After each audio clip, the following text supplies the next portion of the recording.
They gave her the forged will to copy fair, and she knew the lie in it before she had ruled a single line, because she knew the hand that had written it. And the hand was not the dead man's. It was the dead middle of December, 3 days before the reading. Honora Frayn sat at the sloped desk in the cold copying closet off the library, with one tallow candle going and the master's will laid open in front of her, and she read it the way she read everything, not for what it said, but for how it was made. She had been copying other men's documents since she was 9 years old, since the winter her father, the organist, died and left her nothing but a clear hand and a memory she could not turn off, and in 18 years she had learned the one thing that no employer had ever wanted her to know, which was that a hand cannot lie, even when the man behind it can. Every pen tells on its master. It thickens where he presses, it thins where he lifts, it shakes a little. Always, just there, in the places where the writer's conscience is uneasy, and his fingers know it before his mind will own it. Honora had copied honest men and dishonest ones, and she had learned to tell them apart at a glance, as another woman might tell a true coin from a false one by the ring of it on a stone. The will in front of her did not ring true. It was a fine, clean document on good paper, fairly drawn, properly worded, leaving the whole of the late Edmund Calder's estate, Ahwaz. The whole, the lead workings, the silk-throwing concern in the south, the funds Ahwara to be held and managed during the heir's minority and beyond by his widowed cousin, Mrs. Drusilla Vere, and to descend on certain conditions she alone was to judge. It was witnessed, it was sealed, it was dated the autumn before the master died, 3 months gone, and it was. Honora understood in the time it took the candle to gutter once and steady, a forgery, because the hand that signed Edmund Calder at the foot of it had been made by someone who had studied the old man's writing for a long time and copied it carefully and well, and had got everything right, but the one thing no forger ever gets right, which is the tremor. She knew Edmund Calder's hand better than she knew her own face. He had taught her to mend his music and fair copy his contracts in the 3 years she had been at the hall, sitting her at this same desk by this same candle, showing her how he ruled a stave and squared a column and signed his name with the small particular flourish on the final R that he had carried since he was a boy. His hand was old and spare and very steady, the hand of an old workman who had set type and mended watches and ruled hymns for 40 years and had never in his life written a word he could not stand behind. It did not shake. That was the whole of it, the thing she saw in the candlelight that made the cold go down her back colder than the closet. The real Edmund Calder's hand did not shake, and the signature on this will did, faintly, just at the join of the C and the A, where a forger working slowly and carefully to get the shape right cannot help but go slow, and slowness in a fast hand leaves a tremor, a tiny waver in the downstroke that the dead man himself would never have made. She sat very still and looked at it a long while. Outside the one small window, the snow was coming down again over the dale, thick and soft and silent, filling the frozen yew walk and the walled forecourt and burying the white limestone scars of the hill until there was nothing out there but a grey-blue blur of falling snow, and, very far off, the single bell of the Chapel of Ease marking some hour she had lost count of. The hall was quiet. Somewhere below, the great lady would be sitting by her own good fire with the chatelaine of keys at her waist, and somewhere the attorney would be turning over his green-taped bundles, and somewhere across the south the heir would be on the road home through the same snow to bury an uncle and prove a will and marry a girl he had been chosen for, and none of them knew, none of them but the one who had made it, that the document the whole evening was to turn on was a lie. She knew it, and she was the poor music teacher they had brought in cheaply to copy it fair, because she wrote a clear hand and asked no questions, and because no one in that house had ever once imagined that the quiet creature at the sloped desk could read a thing they could not. She did not say anything to anyone. She had learned in 18 years of other people's houses that knowing a thing and saying it are very different acts, and that a poor woman who says what she knows in a rich house is turned out into the snow before the words are cold. So she ruled her lines, and she dipped her pen, and she began, with her own clear, honest hand, to make the fair copy they had asked her for, because to refuse was to be sent away, and to be sent away was to lose the one thing she had come back to this cold dale to be near. And while she copied the false will word for false word, she thought, and she remembered, and she watched. Under her bodice, on a faded ribbon worn soft against her skin, hung a small round locket. It did not hold a face.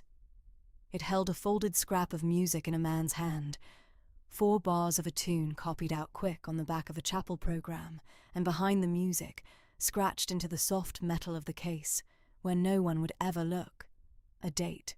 She did not put her hand to it. She had taught herself not to, but she knew it was there, as surely as she knew the tremor in the false signature was there. 2 true things hidden in a house full of false ones. Waiting. When the candle was near its socket, she laid down her pen and looked at what she had done, the fair, clean copy of the lie, and she did not blot it, and she did not weep, because a copyist does not weep on a fair copy, and because she had not, in 18 years, let any house she served see her weep. She banked the small fire and pinched the candle and went up the cold back stair to the unheated room they had given her under the eaves, and she lay in the dark and listened to the snow come down on the hall and the moor and the frozen mere, and she made her plan as she ruled a column, figure by figure, and when it was done, she slept. It had been at the thaw that she met him, 3 winters gone, on the moor above the old lead mine. She came back to it now, the way one comes back to a warm room out of the cold, not meaning to, simply finding herself there. In that other March, the snow had been going off the high moor in long brown runnels, and the frozen Tana, the hollow mere that gave the hall its name, had broken up at last into bright black water with the ice grinding at its edges, and the low gold sun had come out flat and clear across the white dale after a hard month, and she had walked up to the old mine with a roll of music under her arm, because the chapel choir wanted a new setting for Easter, and she copied better out of doors than in the cold closet, with the light on the paper and the moor wind to keep her awake. She had been 24 and newly come to the hall, the poor music teacher nobody noticed, sent up from the lowlands because old Mr. Calder wanted his hymns fair copied and his choir taught, and had heard she would do it cheap. Her ink had frozen. She remembered that. She had sat on the stone lip of the old gin circle with the roll across her knee, and her horn of ink gone to a black sludge in the cold, and she had been laughing a little at herself, at the foolishness of having walked 2 miles up a moor to copy music in weather that froze the ink in the pen when a man's shadow fell across the page. He was tall and dark and weathered, in a plain riding coat with the snow wet still on the shoulders, and he had a sheet of paper in his own gloved hand, and he was looking not at her, but at the page across her knee, the half-copied stave, the way another man might look at a horse to judge it. She had a better hand, he told her, than his uncle's copyist in the south, with no greeting at all, as if they had been talking an hour. Cleaner. She squared the stave true, where most copyists let it run downhill by the 3rd line. Most copyists, she said, and did not look up, because her ink was frozen and she was cross, were paid by the sheet and not by the truth of the line. His uncle's copyist in the south was his uncle's copyist in the south. She was his uncle's copyist her, and there was only the one of her, and she did not let the line run downhill. He laughed at that, a short, surprised laugh, and crouched down on his heels beside the gin circle so that his weathered face was on a level with hers, and held out the sheet in his hand. It was music too. A tune scrawled fast and badly in pencil, the writing of someone who heard music well and set it down ill. He had had it in his head riding up from the south, he said, and written it down at the inn. And now he could not make it out himself. He thought the third bar was wrong, but could not tell where. She took it. She read it as she read everything, the whole of it at a glance, and she heard it in her head as she read. Because she could do that too, hear a hand off the page, and she found the wrong bar before he had finished speaking. The third bar was not wrong, she told him. The fourth was. He had written a tune that wanted to go up and then made it go down because he was cold and his hand was tired, and she hummed it for him, low, the way it wanted to go, the up where he had written the down, and she watched his weathered grave face change as he heard it, watched the thing happen in it that she had felt happen in her own when she first read his uncle's true steady hand. A quick resorting, a setting down of the picture he had begun to make of a poor music teacher with frozen ink and the taking up of a different one. That was it, he said softly. That was the tune. She had heard it off the page. She heard every hand off the page, she said, and was sorry the moment she had said it, because it was the one thing she never told anyone. The gift that frightened employers, and she did not know why she had told it to a stranger on a cold moor. It was only a knack, she went on. Her father had had it. He was an organist. He could not read a contract, but he could read a hand, the way another man reads a face, and he had taught her before he died, and now she copied other men's writing for her bread, and could not stop hearing the men behind it, whether she would or no. He looked at her then properly, and he did not find her a curiosity, which was the thing that undid her, because everyone found her a curiosity, the clever poor creature with the copyist's memory, and they meant by it that she was not quite a person. He did not. He found her. She understood with a small, cold shock that had nothing to do with the weather, an equal, and was neither alarmed by it, nor minded to make her a compliment of it, which was itself the truest compliment she had ever had. His name was Gabriel Calder, and he was the old master's nephew and heir, come home for a season from the silk-throwing concern in the south to see his uncle, and she knew the family the way everyone in the dale knew the family, as the name on the hill above them. She had not known the face.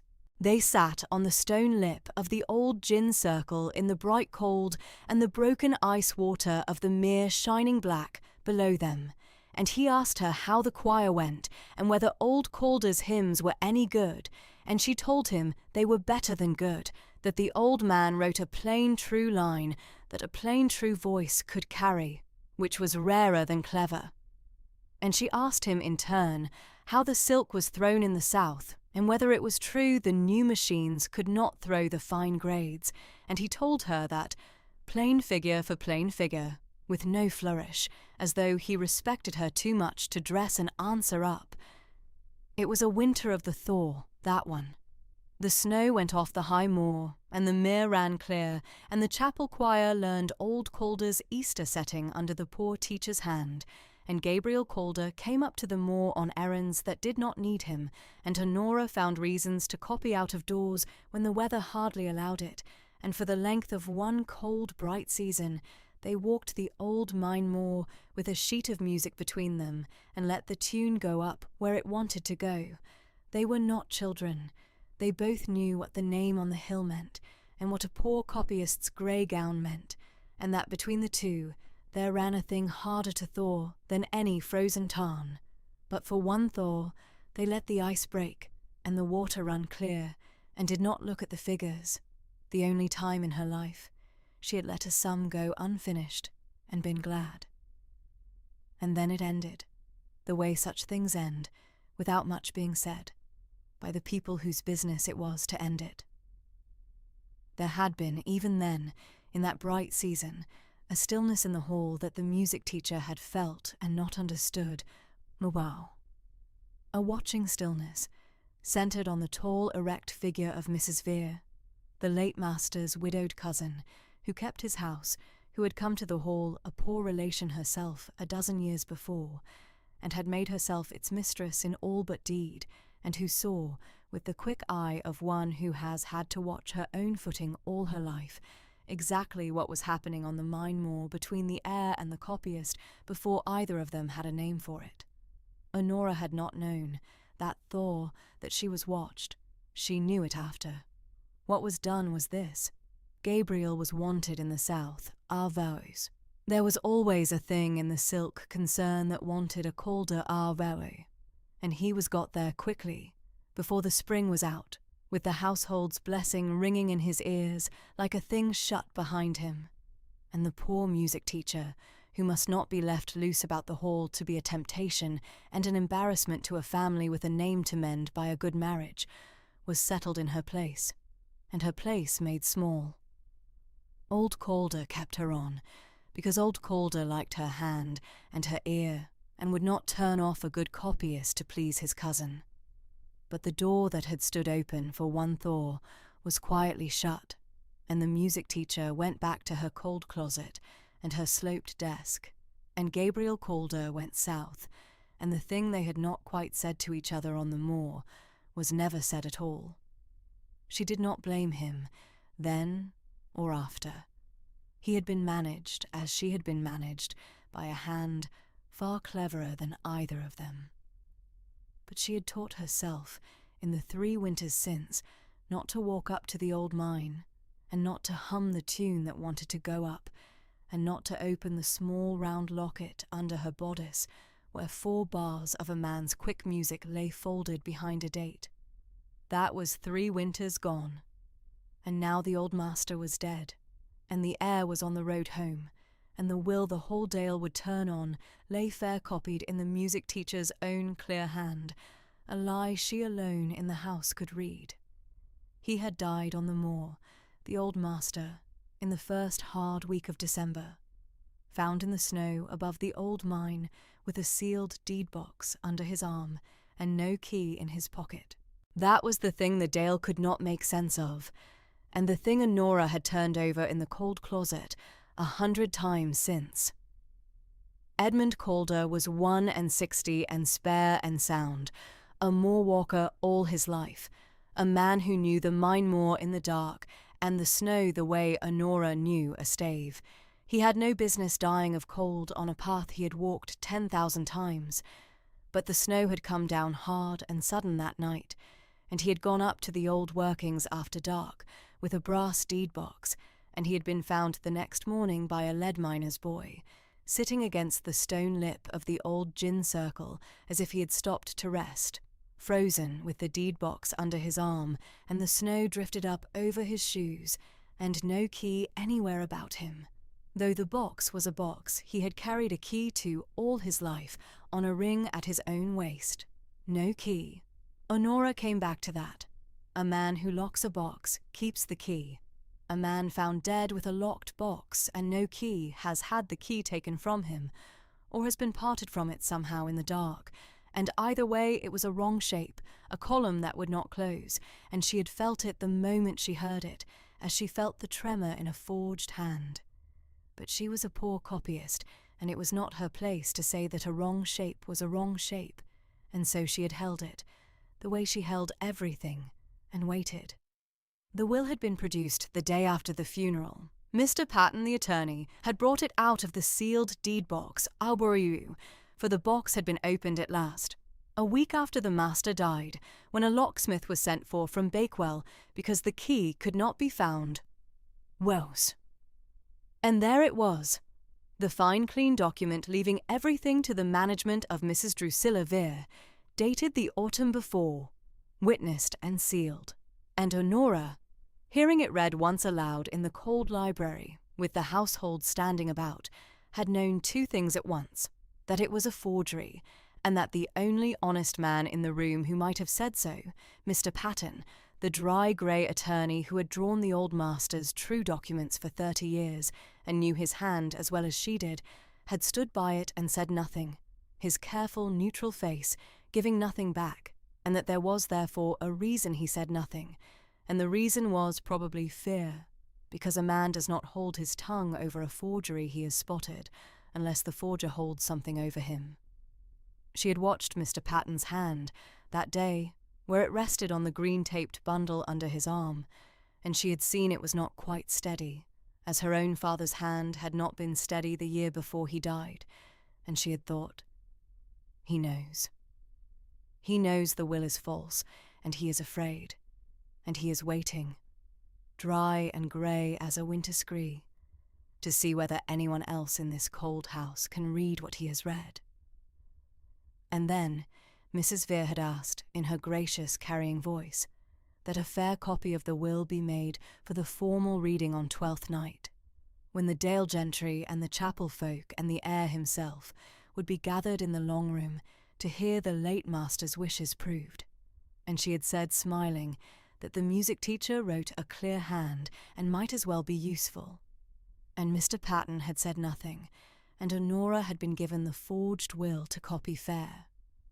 She understood the whole shape of it then, all at once, as she understood a hand off a page.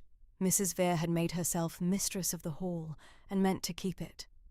The old master, who had taken in his nephew, and meant the boy to have it all, had somehow stood in her way, and was dead in the snow, with a box and no key.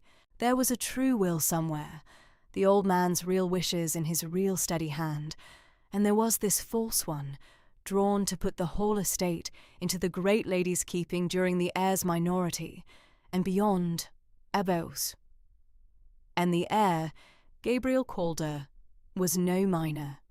He was 31, which meant the false will must do more than delay him. It must disqualify him, or bind him, or make his inheritance conditional on something only the great lady could grant or withhold. And Honora had read the conditions in the false will and seen what they were. The conditions were these, that the heir should marry within the year a lady of the household's choosing and approving, and should put aside and have no further dealing with Aibru. And here the false will named her, named Honora Frayne, the music teacher by name, in Edmund Calder's forged hand, Aibru, should put aside and have no further dealing with the person of Honora Frayne, who had, the false will said in the old man's stolen letters, used arts upon the heir in a former season, to the family's great distress, and whom the late master had come to see for the scheming creature she was, and that the heir's whole inheritance should be forfeit to the management of Mrs. Vere if he failed in either particular.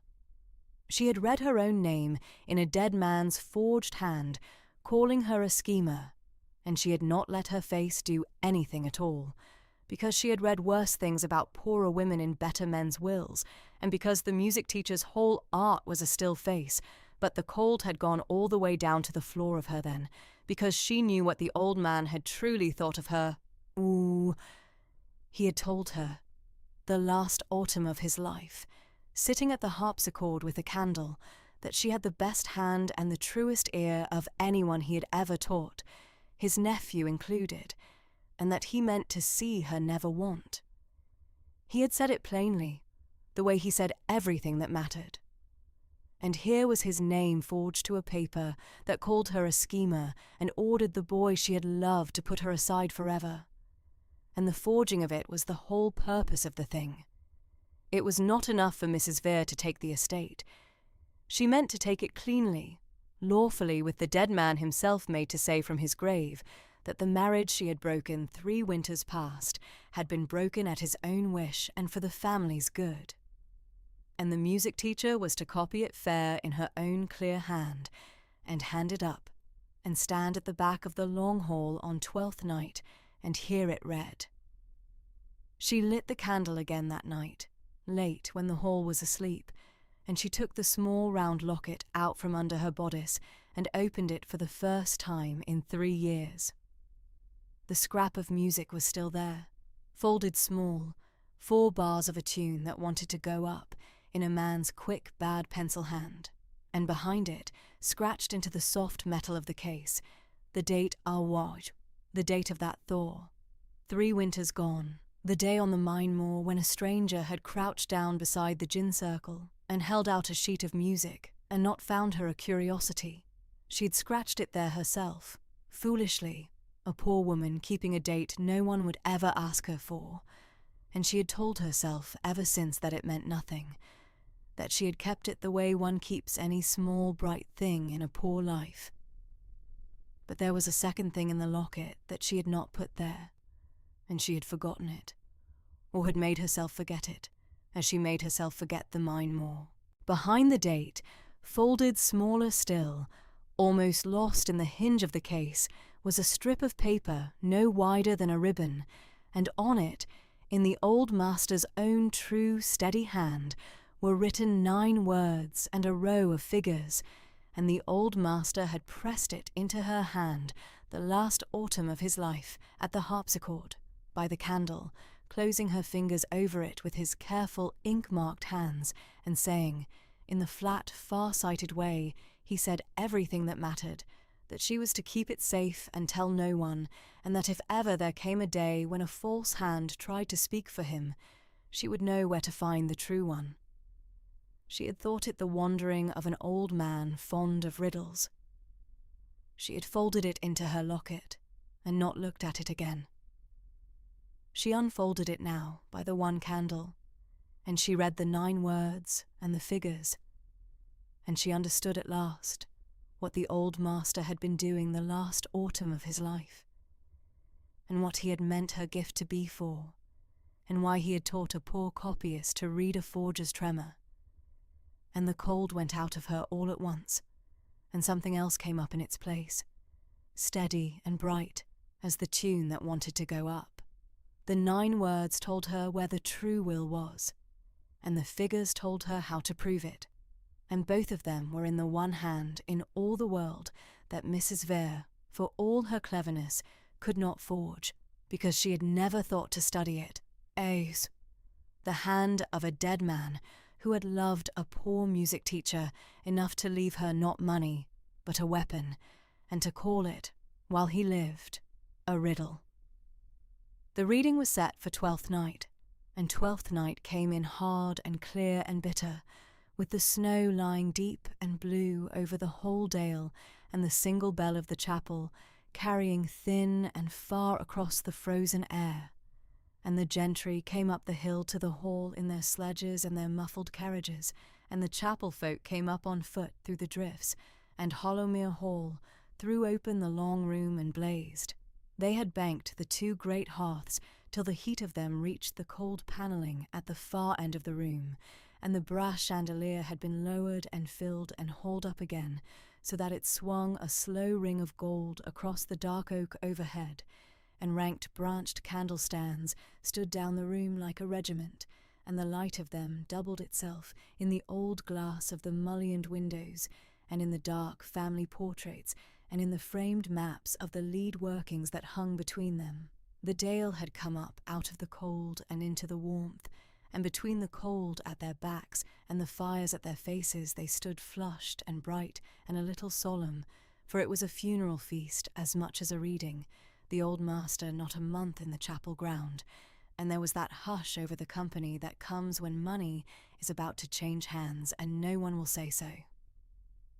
Honora stood at the back of the room near the screen of carved oak, in her plain dove-grey copyist's gown with the worn shawl and the ink-stained mittens, and she had done one thing to herself that she had never done in that house. She had tied a single band of pale blue ribbon at her throat, the one bright thing she owned, and she wore it openly. No one marked it. No one ever marked her. She was the music teacher who had taught the choir that was to sing after, and she stood where the choir stood, at the back, by the screen, unnoticed, with the fair copy of the false will in her own clear hand, somewhere up on the long table at the head of the room, and the true thing folded small in the locket under her bodice, and the old master's 9 words and figures burning quietly in her head. The collie was with her. Tinder, The old master's own rough-coated moor-dog, black and white with one ear down, who had kept the master's chair by the long-room fire until the master died and had taken to following the music teacher about the cold halls ever since because she was the only one in the house who had ever spoken to him as if he were a person. He pressed against her grey hem now, and she put her ink-marked hand down into the warm, rough coat of his neck and left it there, and the two of them watched the room. At the head of the long hall, behind the table that had been carried in and dressed for the reading, sat Mr. Patten the attorney, dry and grey as a winter scree, with his green-taped bundles of deeds before him and the brass deed-box at his elbow, and the fair copy of the will under his careful, neutral hand. He had set the table out himself that morning, going down his papers in his dust-dry murmur, and he had set on it, among the candles and the sand-caster and the deed-box, 3 plain objects that did not belong to a reading of a will, and Honora, watching from the back, had seen him set them there and had understood that Mr. Patten was not, after all, only afraid. The first was a fair-copied sheet of ruled music in the old master's own true steady hand, his Easter setting, the one the choir was to sing. The second was the old man's small round watch that he had mended himself and carried 30 years. And the third, laid a little apart, was the chapel register Chios. The parish register of the Chapel of Ease, brought down from the locked vestry, a thing that had no business at a reading of a will, lying closed and worn at the edge of the long table with a strip of folded paper marking a page. Honora looked at the register and looked at Mr. Patten and saw the dry grey man's pale, shrewd eyes come up the length of the room and find her, once, and hold, and go down again.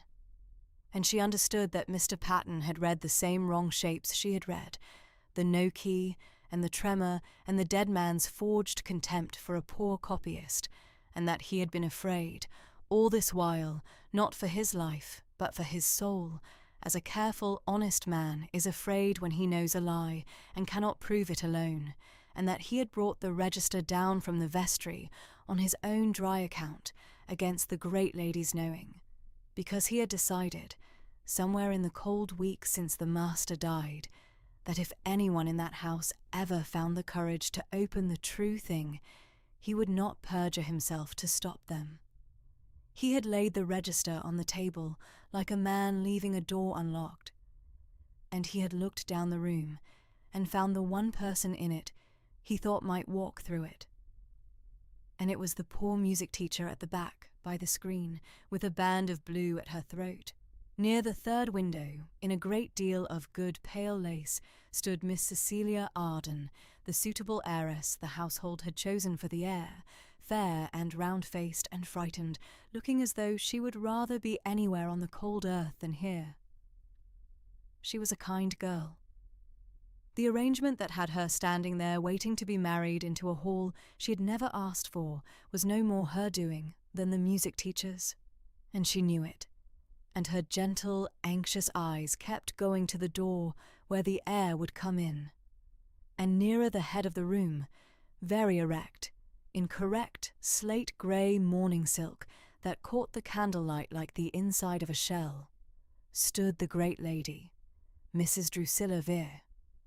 She had taken up a position from which she could be seen to preside, without appearing to, and the small chatelaine of household keys at her waist chimed faintly when she turned to acknowledge an arrival, which she did with the precise lift of the chin that conferred her notice and the precise small downward turn that ended the favour. She was, Honora saw, enjoying herself. In the grave, gracious way she enjoyed all the occasions on which her own standing was on show, and she had arranged her handsome, well-bred face to suggest that the reading of her dead cousin's will was a sad necessity nobly borne. On the chatelaine at her waist, among the household keys, hung a small brass key that Honora had never seen there before, and she looked at it once and looked away, because she knew that key, or knew its shape.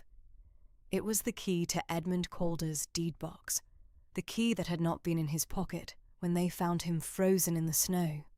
The great lady wore the dead man's box key at her own waist, and no one but the poor copyist had looked at it twice.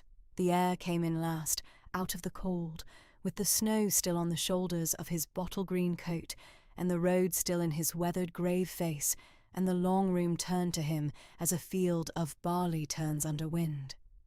Gabriel Calder. He had ridden the last stage in the dark through the drifts to be here, and he wore his new consequence like a coat not yet broken in, and he stood a moment inside the great doors and let the warmth and the candlelight and the turning faces come at him, and Honora, at the back by the screen, stood very still and let herself look at him for the first time in 3 years. He had not seen her. He looked down the bright room at the dressed table and the dry grey attorney and the great lady in her slate grey silk, and he did not look to the back, to the choir place by the screen, where a poor music teacher in a dove-grey gown stood with one hand in a dog's rough coat and a band of blue at her throat. There was no reason he should. He had been told, this last year, the thing they had all been told, that Honora was a schemer who had used arts upon him in a former season, and that his uncle himself had come to see it, and that the best and kindest thing was to put the whole sorry business behind him and marry where his family wished. He had believed it.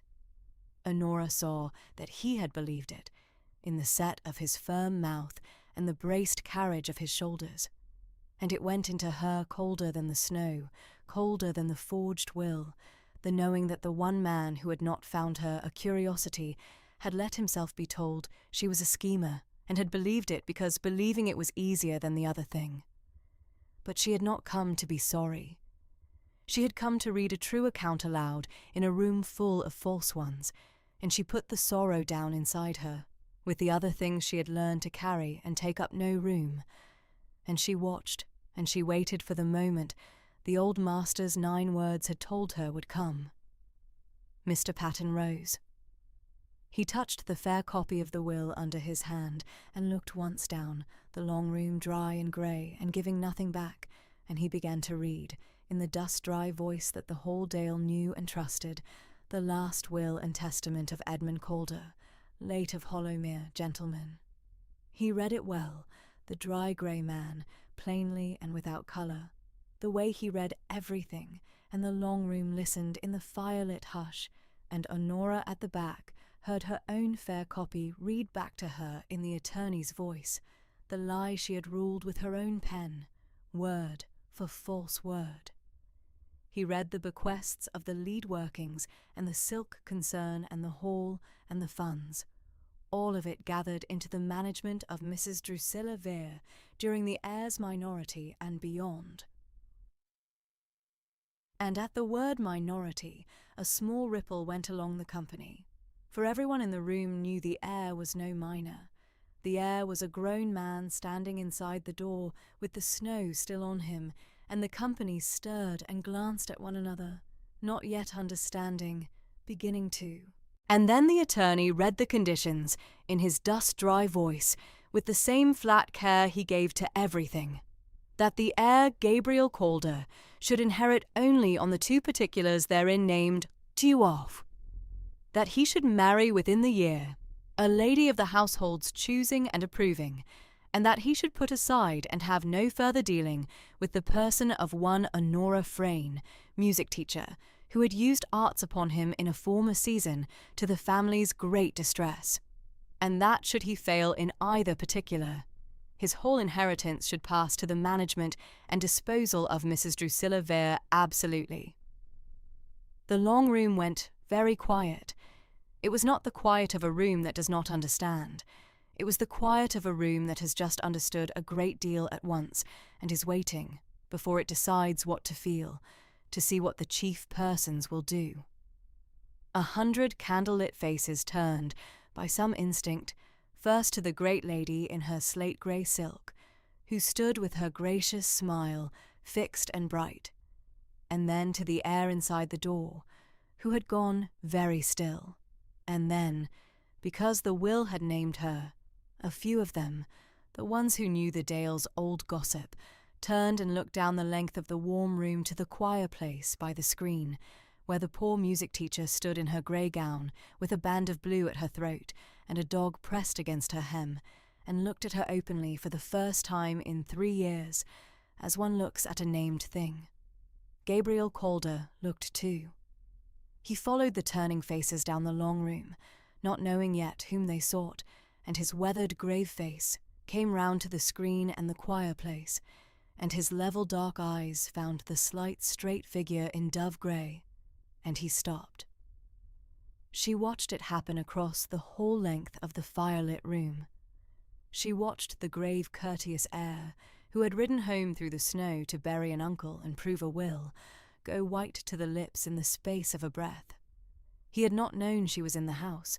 He had been told she was sent away, or had gone, or had never been worth the asking after. And here she stood at the back of his uncle's long room, named in his uncle's will as the schemer he had been taught to put aside, and he had not seen her until the whole company turned and showed her to him, and he could not, for a moment, do anything at all but look. She did not look away. She had nothing left to be ashamed of, and a great deal still to be afraid of, and she had learned long ago that the two were not the same thing. She stood inside her grey gown, with her chin level and her hand in the dog's coat, and let him look, and let the whole room look, and she felt the high, cool flush climb one cheekbone, which was the only thing in her that ever gave her away. And she did not put up her hand to hide it. It was Mrs. Vere who broke the hush, in her gracious, carrying voice, pitched to be heard at the back of the long room, without ever seeming to be raised.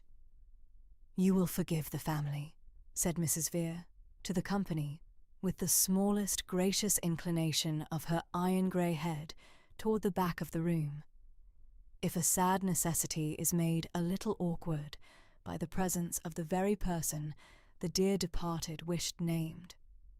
I had hoped she would have the delicacy to be elsewhere this evening. But she has taught the choir, and one cannot well turn out the choir." A small pause, exquisitely placed, the chatelaine of keys chiming faintly at her waist.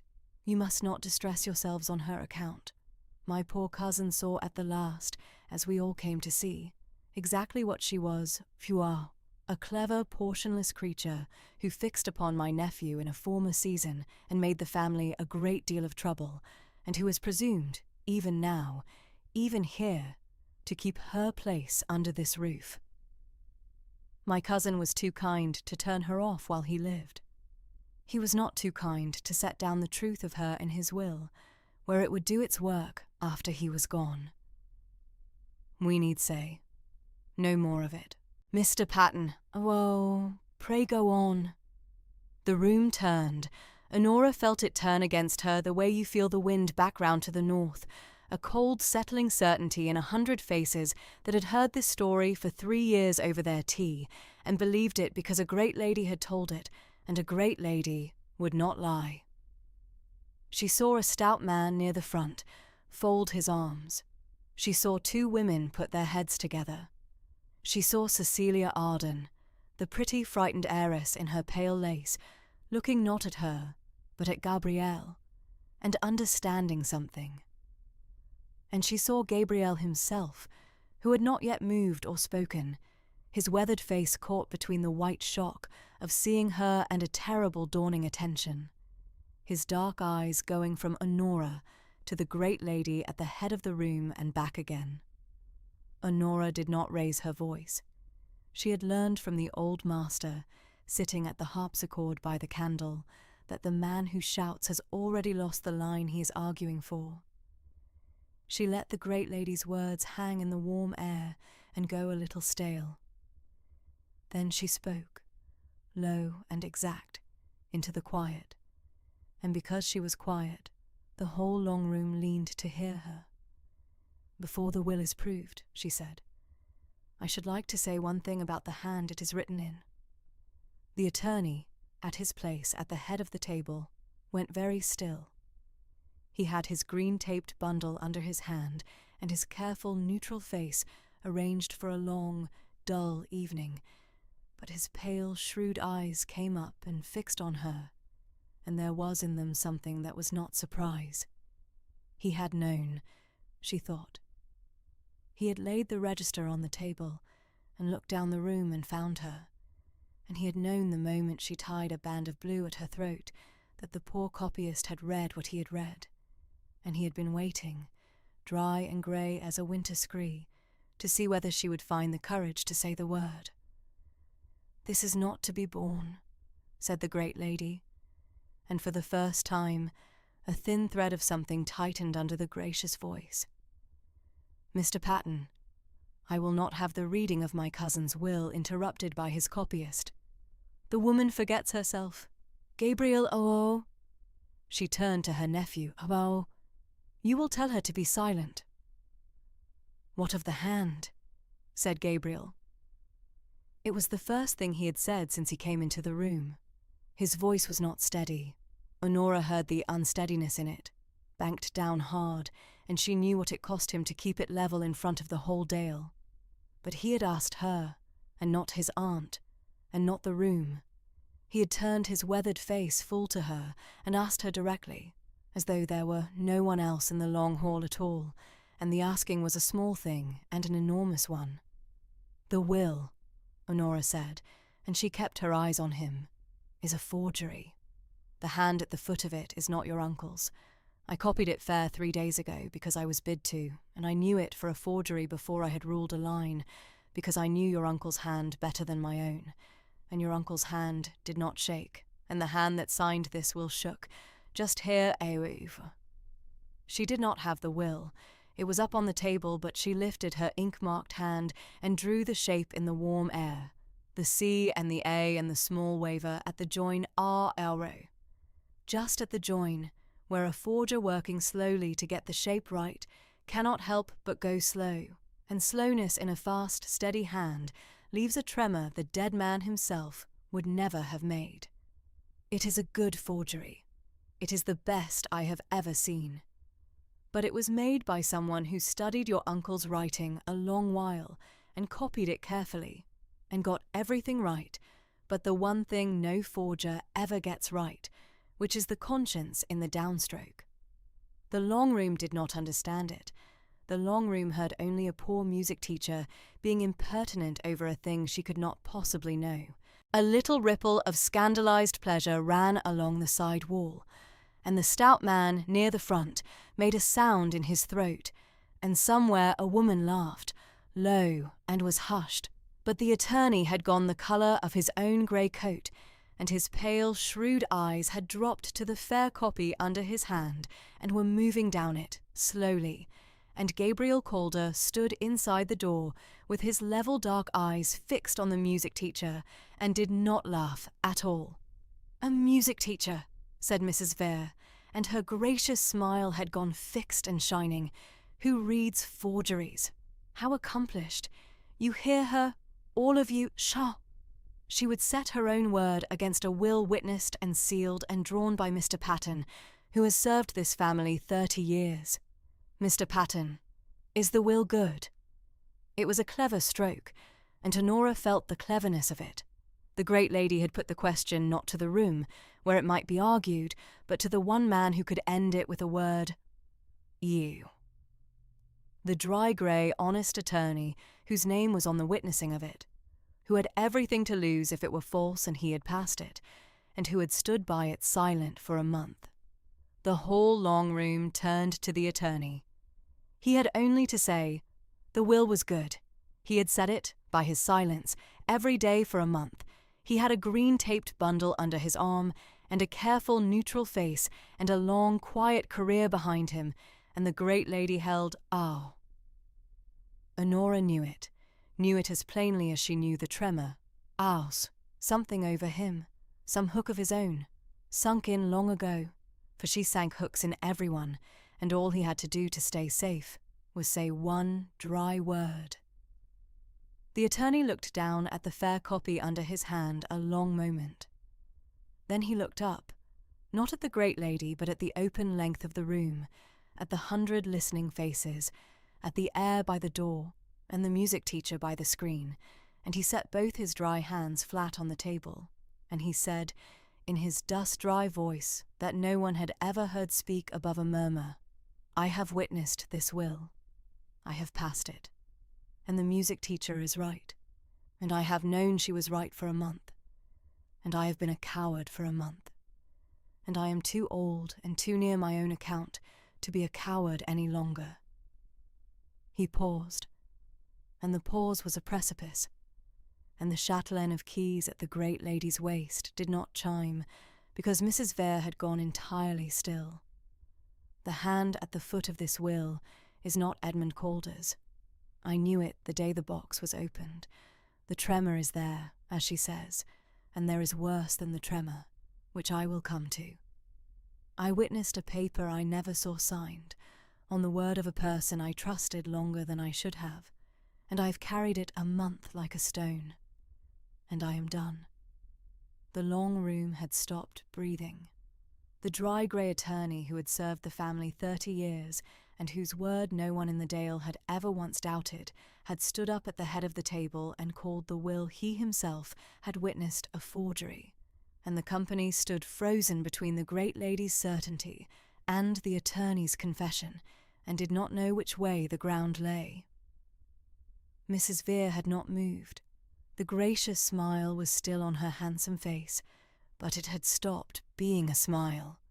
It sat there, fixed, while something went out of the well-bred features by degrees, a band at a time, the way colour leaves a face slowly when the heart has gone cold first. "She is overwrought," said the great lady, and her voice had lost a little of its beautiful carry, and she pitched it lower and more confiding, to the room, as if the attorney were not standing 4 feet from her. "You all know Mr. Patten. A careful man, a dry man, but old now, and shaken by my cousin's death, and worked upon, She let her cold light eyes go to the music teacher at the back of the room. Was worked upon, I have no doubt, by a clever creature who has had a month and an empty house to do it in. An old man's nerves and a young woman's arts. It is very sad, but it is not evidence. A will is not unmade because a copyist fancies she sees a tremor and an old attorney loses his courage. Gabriel." She turned again to her nephew, and there was an edge under the gentleness now, the edge of a woman feeling the first given ground she had thought solid avowal. "Gabriel, you are the heir and the master of this house from tonight, whatever the conditions, and you will not let your uncle's last wishes be made a circus of by his servants. Send them both away, and let us prove the will in quiet and in order, as he would have wished. It was well done. Honora, watching from the back with her hand in the dog's coat, felt how nearly it answered. An old man's nerves and a young woman's arts. It was the same tale the great lady had told for 3 years, and it had the great virtue of all her tales, which was that it asked the room to believe nothing new, only to go on believing the comfortable thing it had always believed. The company wavered. The stout man near the front unfolded his arms and folded them the other way, and Gabriel Calder stood inside the door and looked from his aunt to the attorney to Honora, his weathered face working, a man who had come home in one night to find every fixed thing in his world set spinning, and who did not yet know whom to believe, and who wanted Awow. Honora saw it, and it went into her like a hook. Awow, who wanted, plainly to be told that the music teacher was a schemer after all, because that was the easier of the 2 unbearable things, and a man reaches for the easier when both will hurt him. "What is worse than the tremor?" said Gabriel to the attorney. "You said there was worse. What is it?" The attorney drew a breath. He took up the brass deed box from his elbow. Fouan.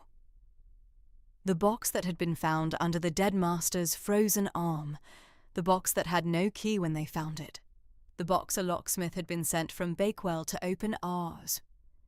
And he set it in the middle of the long table, where the candlelight fell on it, and he laid one dry hand on its lid. "This box," he said, "was found under Edmund Calder's arm in the snow on the morning he was found dead, above the old mine on the 2nd of December. It was locked. The key was not in his pocket, nor anywhere about him, nor anywhere on the moor, though it was searched. Edmund Calder carried the key to this box on a ring at his own waist for 30 years, and never once was parted from it living." He paused. "A man does not walk up a moor in a snowstorm after dark, carrying a locked box he cannot open." He paused again, and the second pause was worse than the first. "A man carries a box up a moor to put something into it, or to take something out, which means the box was open when he carried it up, which means the key was with him on the moor, which means someone took the key off him on the moor, in the dark, in the snow, and locked the box after." The long room made a low sound, a single low sound out of 100 throats, the sound a crowd makes when a thing it had not let itself think is said aloud. "And this will," the attorney went on, his dust-dry voice carrying now in the dead hush, "this will was in the box when the locksmith opened it a week later. Dated the autumn before. Witnessed by me, and here is the worse than the tremor, and I will say it though it shames me to the ground, witnessed by me on a day I now recall I never witnessed anything at all. I was brought a paper to put my name to, in a press of other papers, a fortnight before Mr. Calder died, by a person I trusted, and told it was a renewal of the lease of the lower workings, and I signed where I was shown, as a careful man should not but a busy old one does, and I never read above the line, and my name is on this will as a witness to a signing I never saw and a signature I now know to be false." He took his hand off the box. "That is the worse than the tremor. The forger did not only copy a dead man's hand. The forger stole an honest man's name to swear to it.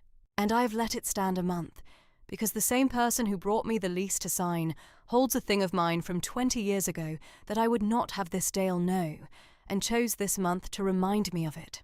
I am done being reminded. Let the Dale know what it likes of me. I will not swear a dead man into a lie." He looked at last, full at the great lady, and the whole long room looked with him.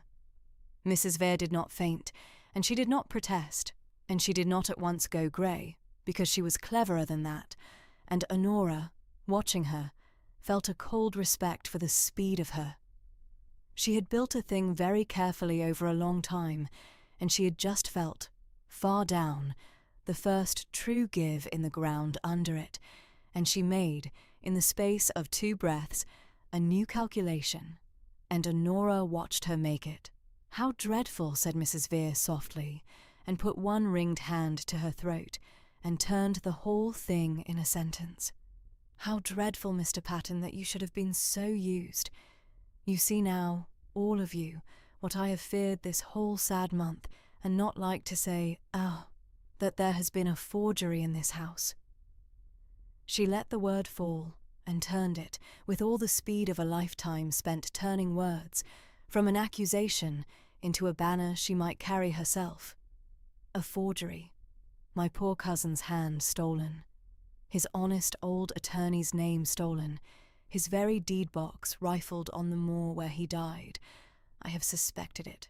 I have grieved over it in private. And now it is out, and I thank God it is out. And I say to you all, let us find the forger. Her cold light eyes went down the room, slow and gracious and terrible, and came to rest on the music teacher at the back. "Who in this house," she said, "knows every man's hand at a glance? Who copies documents in a closet alone by night?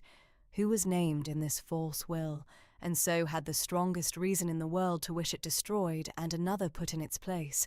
A will, perhaps, more to her own advantage." She let the smile come back, fixed and shining. "I do not accuse. I only ask the room to use its reason. A forgery has been done by someone in this house who knows hands and keeps her own counsel. There she stands. It was, Honora thought, almost beautiful, the speed and the cleanness of it.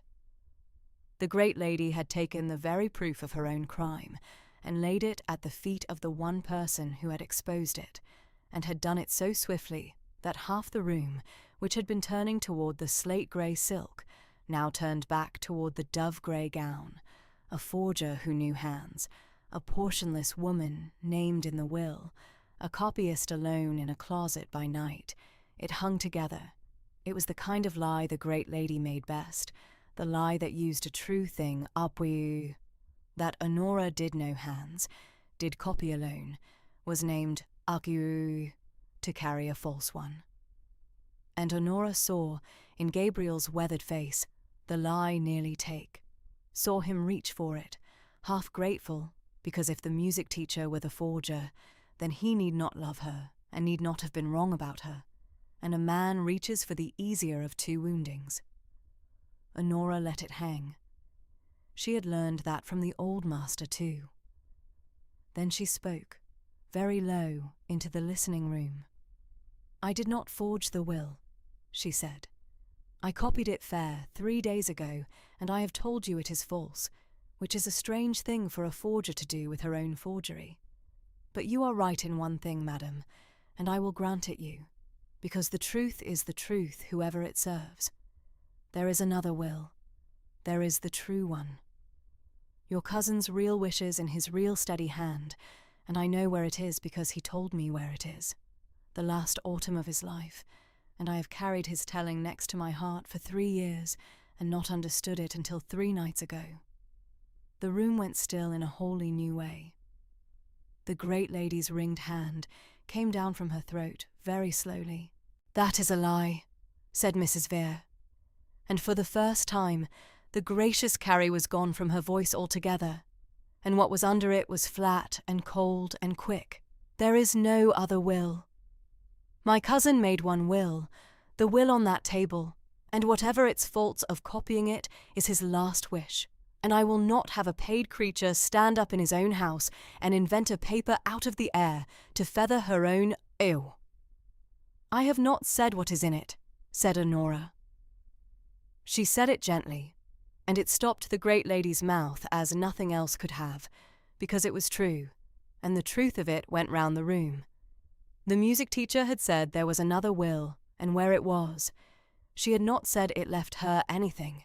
She had not said it served her at all, and the great lady, in her haste, had answered as though she knew that the true will did not serve her, or had answered, in fact, like a woman who knew exactly what was in the true will and exactly why it must never be found.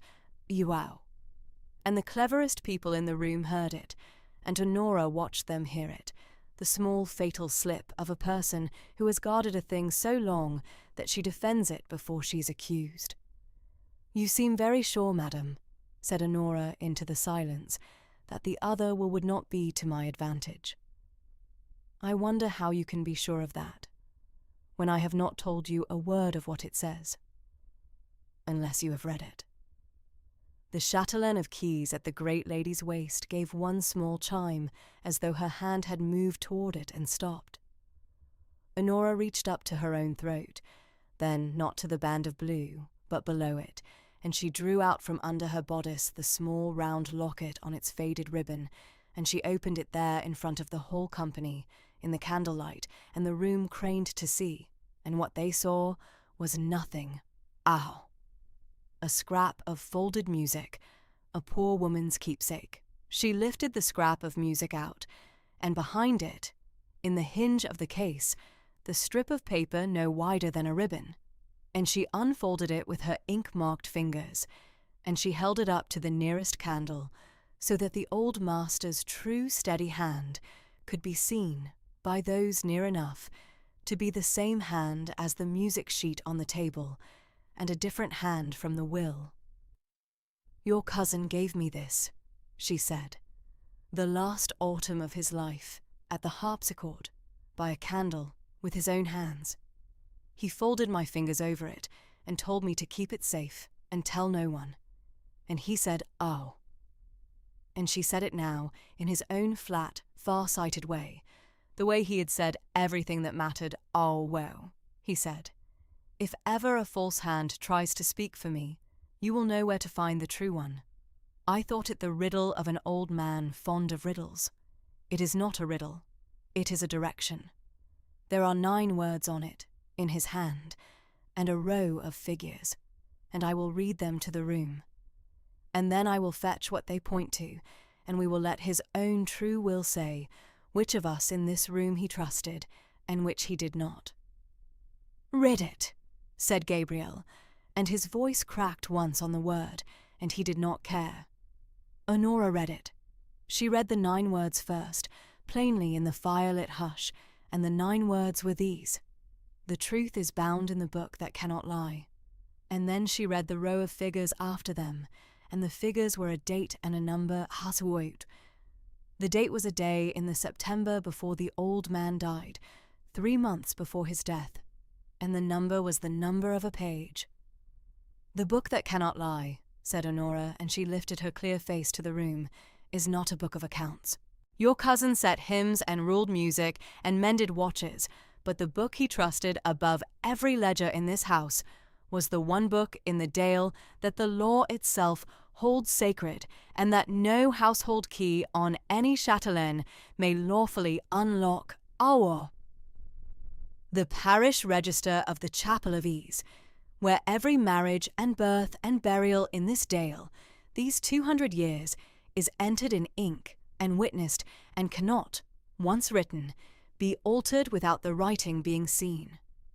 And on the date he gives, in September, 3 months before he died, on the page he gives, there is an entry in that register, made and witnessed and sealed in the chapel vestry, that no forger in this house could reach to change, because the register is locked in the vestry chest, and the only keys to the vestry are the minister's and one other. She paused and looked, not at Mrs. Vere, but at the small chatelaine of household keys at the great lady's waist, where among the press keys and the box key hung a small old key of black iron that had no business on a household chatelaine at all. "And one other," said Honora. The register was already on the table. Mr. Patten, the attorney, had brought it down from the locked vestry that morning, on his own dry account, and laid it among the candles and the deed box, closed and worn, with a strip of folded paper marking a page. And it had lain there all the evening unregarded, a book that had no business at a reading of a will, while the company looked at the deed box and the forged paper and the music teacher. Now, the whole long room turned to it, and the attorney laid his dry hand on it, and looked up the length of the room at Honora, and said, in his dust-dry voice, "I brought it down this morning. I did not open it. I have not looked at the page. I brought it because 3 nights ago, going through the old master's effects to settle the lease he was supposed to have signed, I found a slip in his hand among his music that said the same 9 words this lady has just read, and I am too old to believe in 2 such slips by chance." He turned the closed register a half-turn on the table, so the marked edge faced the room. "The page is marked," he said. I marked it from his slip and read no further. "I think, my lord, it is for you to open it, and not for me, and not for her, and not for your aunt. You are the heir. Open your uncle's book." Gabriel came up the length of the long room to the table. He came up between the ranks of candle-stands with the whole Dale watching, the tall dark hair in his bottle-green coat with the snow gone to damp on his shoulders, and he stood over the table where the closed register lay, and he did not at once open it. He looked at it.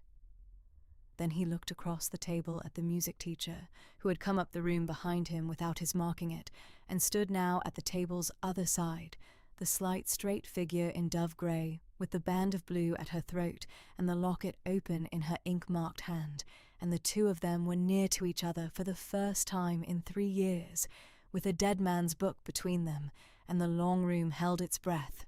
"Stop," said the great lady. It came out of her without the gracious carry, without the smile, flat and quick and high, and it stopped Gabriel's hand on the cover of the register, and the room turned to her, and she knew the moment she had said it that she had said it too quick and too loud. A woman crying, stopped to the opening of a book she had sworn held nothing. She gathered herself. She put the smile back, but it sat crooked now on the handsome face. "Stop," she said again, more gently, and the chatelaine chimed as she put her ringed hand out toward the table. "Gabrielle, my dear, this is not seemly. The parish register is a sacred record. It is not to be pawed over at a private gathering on the say-so of a copyist with a riddle. There are laws for the handling of it. The minister should be sent for. It should be done in order, in daylight before witnesses of standing, not not snatched at, by candlelight, at the urging of a portionless woman who has every reason to wish, She stopped, because she heard it again. The same slip, every reason to wish, and a wiser woman would not have come so near it twice. And she saw that the room had heard it again too. And the colour began, at last, to go out of the long, well-bred face, a band at a time, draining slow. "She is very anxious," said Honora, very low to the room, "that the book should not be opened. I wonder why a sacred record that holds nothing to her purpose should frighten her so." She looked at the great lady across the candle-lit table. "There is a key of black iron on your chatelaine, madame. Among the household keys, that is not a household key. It is the second key to the vestry chest, where this register is kept locked. The minister has one. You have the other, because your cousin made you a chapel warden's deputy these 3 years, and you kept the key when he died. So you, and only you besides the minister, could have gone into the vestry in the dark this past month and opened the chest and taken out this register and found the page he marked and torn it from the book before any of us could read it." She paused. "You went, madam. I think you went more than once. Open the book, my lord, and look at the marked page and look whether anyone has been at it before us." Gabriel opened the book. He turned to the marked page, the page the old master's slip had named, the September page, and the long hall craned, and the candlelight fell on the open register. And for a moment, no one understood what they were looking at, because the page was not torn. It was whole, but it was not flat, bound into the spine of the register at that page, sewn through the binding with a chapel warden's stout thread and sealed at the fold with the old master's own seal in red wax, was a folded packet of papers. A thing sewn into the very binding of the book, so that to take it out a person would have to cut the register itself, and to cut a parish register is a crime the law sees and punishes, and there is no household key on any chatelaine that can unpick a thread sewn through a sacred book and sealed with a dead man's ring. Honora let out a breath she had not known she held. He had not trusted the lock. The old master, who knew Mrs. Vere held a key to the vestry chest, who knew a lock keeps out only the honest, had not trusted the lock alone. He had taken his true will into the chapel as a chapel warden, on a day 3 months before he died, and he had sewn it into the binding of the one book in the dale that no one might lawfully cut, and sealed it with his own ring, and entered a line in the register itself, in his own true steady hand, to say that he had done it and why Averus, so that even if the great lady came in the dark with her black iron key and opened the chest and found the page, she could not take the will without destroying the register, and could not destroy the register without the destruction being seen. And so the truth was bound, as his 9 words said, in the book that could not lie. And she had come. The proof of it was there for anyone to read, because along the inner edge of the sewn packet, where the thread held it to the spine, the binding had been worried at Awer, picked and pulled and given up on Iweri by someone who had tried, in the dark, with a knife or a bodkin, to get the packet free without cutting the page, and had failed because it could not be done, and had had to leave it, frayed and tried and beaten, sewn fast into the book where it had been put. The great lady had held the second key and gone into the vestry in the dark and found the will exactly where the old man's slip would have led her had she ever found the slip always. And she had not been able to take it. The one thing her keys could not unlock was the one thing that mattered, and she had had to leave it in the book and pray no one else ever read the 9 words, and lay her forged will in the deed box and brazen out the reading, and trust that the only person in the Dale who could read a forger's tremor was too poor and too frightened and too much in love to speak. "Read it," said Gabriel, in a voice gone very quiet. He did not cut the packet. He turned the book so the attorney could see the seal, and the attorney rose and came and looked at the seal a long moment under the candle, and said in his dust-dry voice, "This is Edmund Calder's seal, unbroken, sewn into the parish register on a date entered above it in his own hand, witnessed by the minister, whose own signature I know. It has been tampered with and not opened. It is as honest a document as exists in England." He took out a small knife, and he cut, not the page, but the chapel warden's thread, carefully, where the old master had sewn it, and he lifted the sealed packet free of the binding and laid it on the table. And he broke Edmund Calder's seal in front of the whole company, because it was the heir's book, and the heir bade him, and he unfolded the true last will and testament of Edmund Calder, and he read it out. It was a plain will, and short, in the old master's own true steady hand, and the attorney read it without softening anything, because he was past softening anything that night. It was dated the September, 3 months before Edmund Calder died, and it was witnessed by the minister of the chapel and by the lead miner who had later found the master dead in the snow, 2 honest men of no consequence, whom no great lady could buy or frighten, and it said what the old master had meant his estate to say. He left the hall, the lead workings, the silk-throwing concern, and the funds, the whole of it, to his nephew Gabriel Calder, freely and without condition, to be his own from the day of the reading, with no person set over him, and no marriage required of him, and no hand on his inheritance, but his own. He left to his widowed cousin Drusilla Vere an annuity, a decent and a generous one, the income of a sum set by for her, to keep her in comfort and dignity for her life. Phew! But the hall and its keeping he took out of her hands entirely, and he wrote, in his own plain words, that he did so with regret and with his eyes open, having come to understand that his cousin had mistaken his kindness in giving her the keeping of his house for a right to the house itself, and that she had begun to manage his affairs and his people and his very family as though they were her own to dispose of, and that he would not leave her the means to do after his death what she had begun to do before it. And then he wrote the thing that turned the long room to stone. "I am moved to set down my true will, and to bind it where no key may reach it," the attorney read, "because my cousin Drusilla has these last weeks pressed me, gently at first, and then not gently, to alter my dispositions in her favour and against my nephew, and because when I refused her, she spoke to me in a manner that I will not record, but will not forget, and because I am an old man who walks the moor alone, and I find that I wish, against all reason, to leave behind me a true account of my own mind in a place that cannot be picked or burned or sworn away, in case the day should come when I am no longer here to speak it, and a false account is offered in my name. If such a day comes, and this is read, then know that the false account is hers, and that I knew it might be made, and that I made this to stand against it. The book cannot lie. I have trusted it with the truth. Let the truth be enough." The attorney stopped reading. The long room did not move.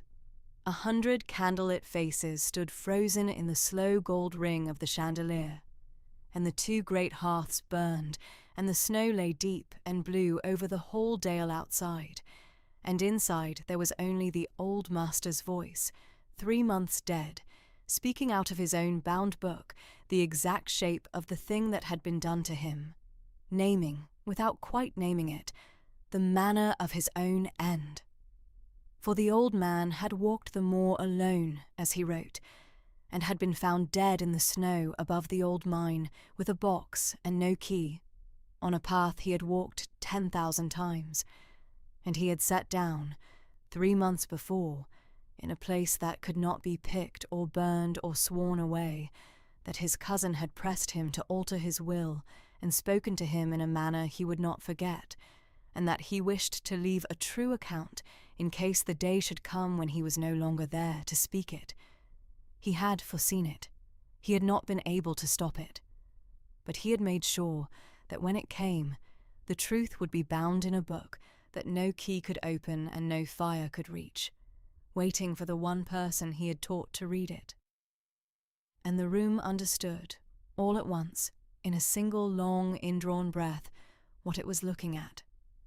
Not merely a forged will undone, but a dead man telling the Dale, from inside a sewn and sealed packet in the parish register, that he had been pressed and threatened over his inheritance by the woman who now stood at the head of his long room in slate-grey silk with his stolen box key on her chatelaine, and that he had walked out onto the winter moor, afraid. Honora looked at the great lady. Mrs. Drusilla Vere had not moved through the whole of the reading. She stood very erect, as she always stood. The iron-grey hair dressed high and exact, the handsome, well-bred face turned to the candlelight. But the face had emptied. It had gone, by the slow increments the old master's own book had foretold, the grey of her own silk, the colour draining a band at a time from the well-bred cheek and the thin, practised mouth, until the proud face above the slate-grey was very nearly the slate-grey itself. The gracious smile was gone. The little chatelaine of keys at her waist hung silent, because her ringed hand had closed over it, holding it still, holding the keys from chiming, as if the small sound the whole Dale had trusted for a dozen years had become a thing that would convict her if it were heard once more.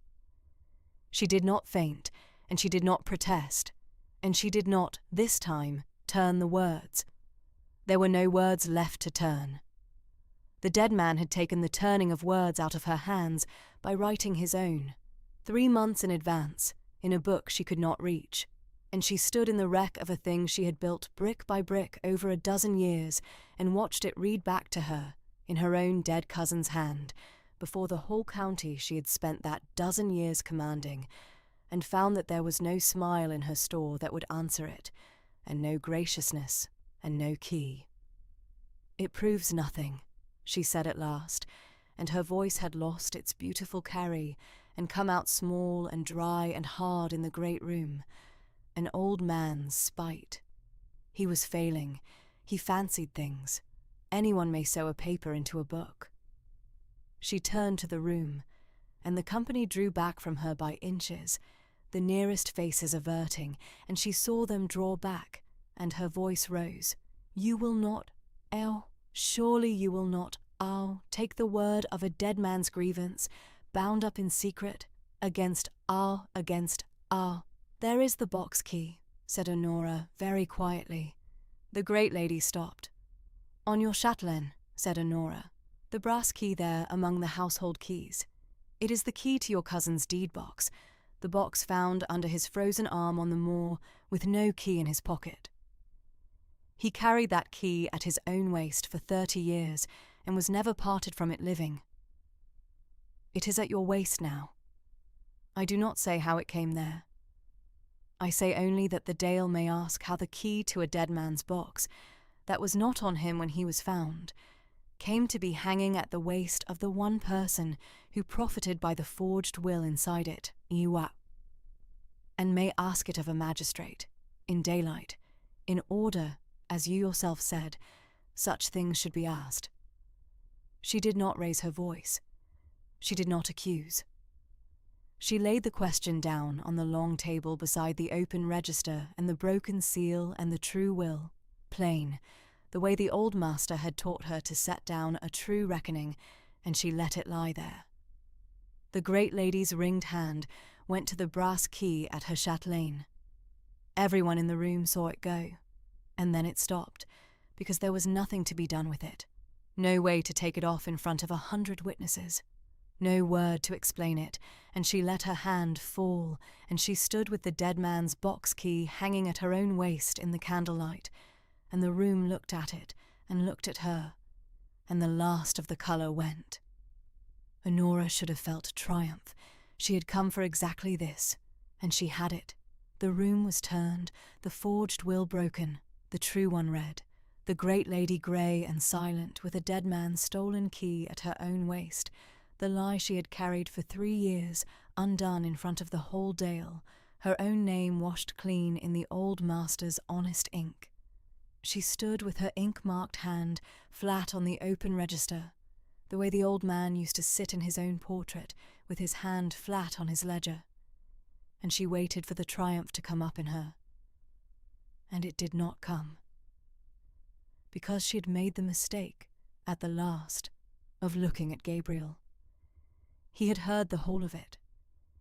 He had stood at his uncle's table while the true will named, in his uncle's own words, every wrong that had been done in his absence and in his name, Webeu.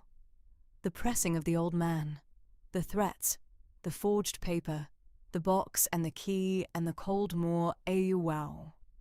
And while the music teacher he had been taught to despise stood across the table and read his uncle's 9 words and broke the great lady's hold on the whole Dale with a poor woman's locket and a thing he had been brought up to dismiss. And his weathered grave face had gone past shock now into something far worse. A slow and terrible understanding turned at last not outward on the woman who had lied, but inward on himself. Because he had believed it. That was what Honora saw in his face when she made the mistake of looking. The great lady had built the lie about the music teacher brick by brick over 3 years. A word at a dinner, a sigh in a drawing room, the portionless creature who used arts upon him and made the family trouble, worse. And Gabriel, far off in the south, sick at the loss of a Thor he could not have, half wanting to believe the woman he could not stop thinking of was unworthy of the thinking, had taken the lie like a draught and slept on it for 3 years. He had come home to bury an uncle and prove a will and marry a girl chosen for him, and he had walked into the long room and not even looked to the back of it for the woman he had once not found a curiosity. And he had stood inside the door half grateful, an hour since, to be given a reason she was a forger, because a forger he need not love. He had believed it too. The aunt had built the lie, but the heir had lived in it, and had let himself live in it, because it was easier than fighting his family a second time for a portionless music teacher Awotu. And he knew it, now, in front of everyone, and there was no register he could sow that truth into. He opened his mouth. She saw him try. She saw the firm mouth that had been set hard all year work once around her name, and she saw the shame come up and stop it, the unbearable shame of a good man who has just been shown the exact shape of the wrong he allowed, with the woman he wronged standing 3 feet from him across his uncle's book. He could not say it. He could not look at her and say it. He turned his face away. Not in coldness. She understood that even then, even with the cold closing in her chest.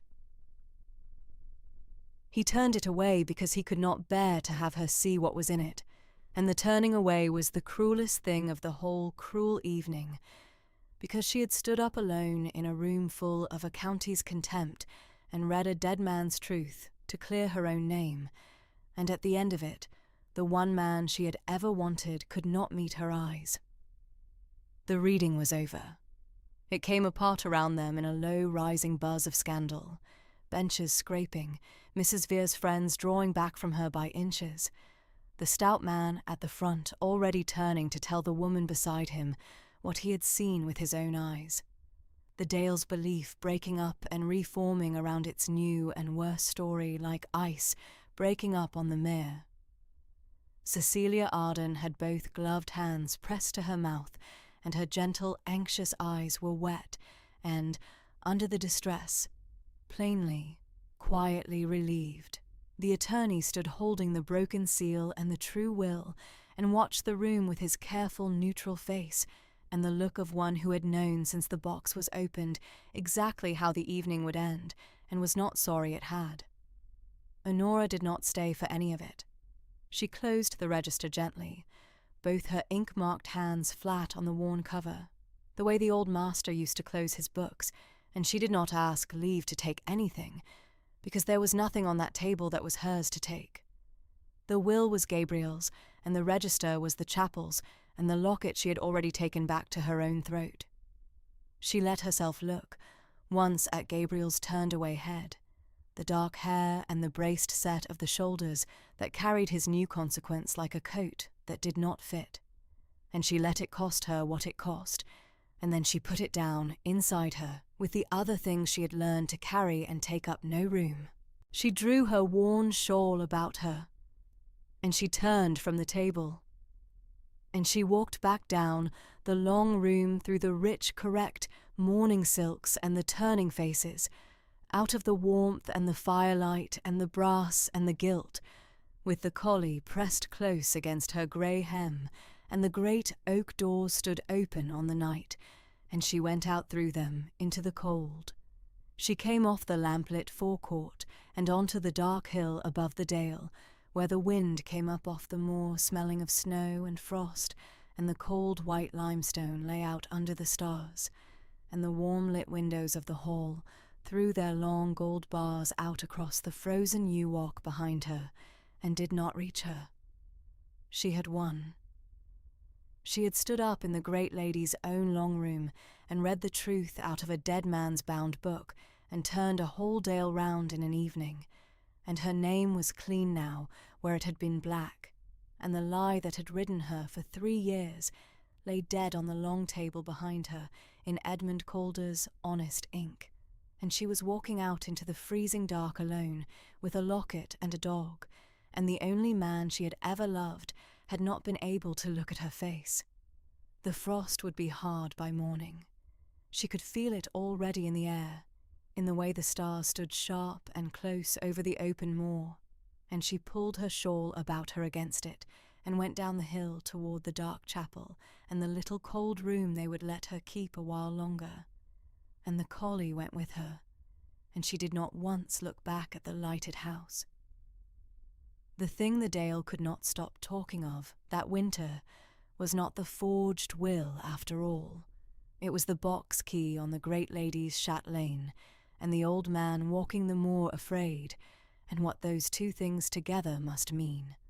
And within the week, a magistrate from Bakewell had come up the dale in his sledge and sat in the hall's cold library with Mr. Patton's green-taped bundles and the true will and the register and the worried thread, and had asked Mrs. Drusilla Vere certain questions in a quiet voice, and had not been satisfied with the answers. There was never a trial. There is rarely a trial, in such cases, of a person of standing. The law moves softly around money and name, and the Dale would have been spared the worst of the scandal, whatever the truth.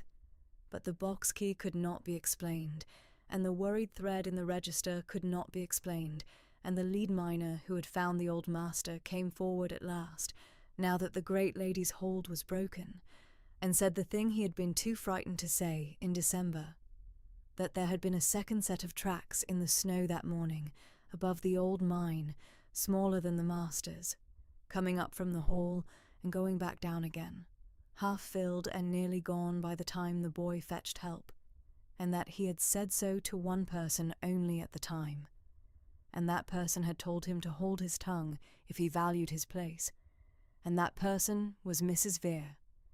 He could not swear whose feet had made the tracks. No one could now, with the snow 3 times fallen since. But the Dale drew its own conclusion, as a Dale does, and the conclusion was a cold one. and it settled over Drusilla Vere like the snow settling over the moor, quiet and total and not to be argued with. She was not hanged, and she was not tried. She was something the Dale reckoned worse, for a woman who had lived her whole life on her standing in it. She was finished.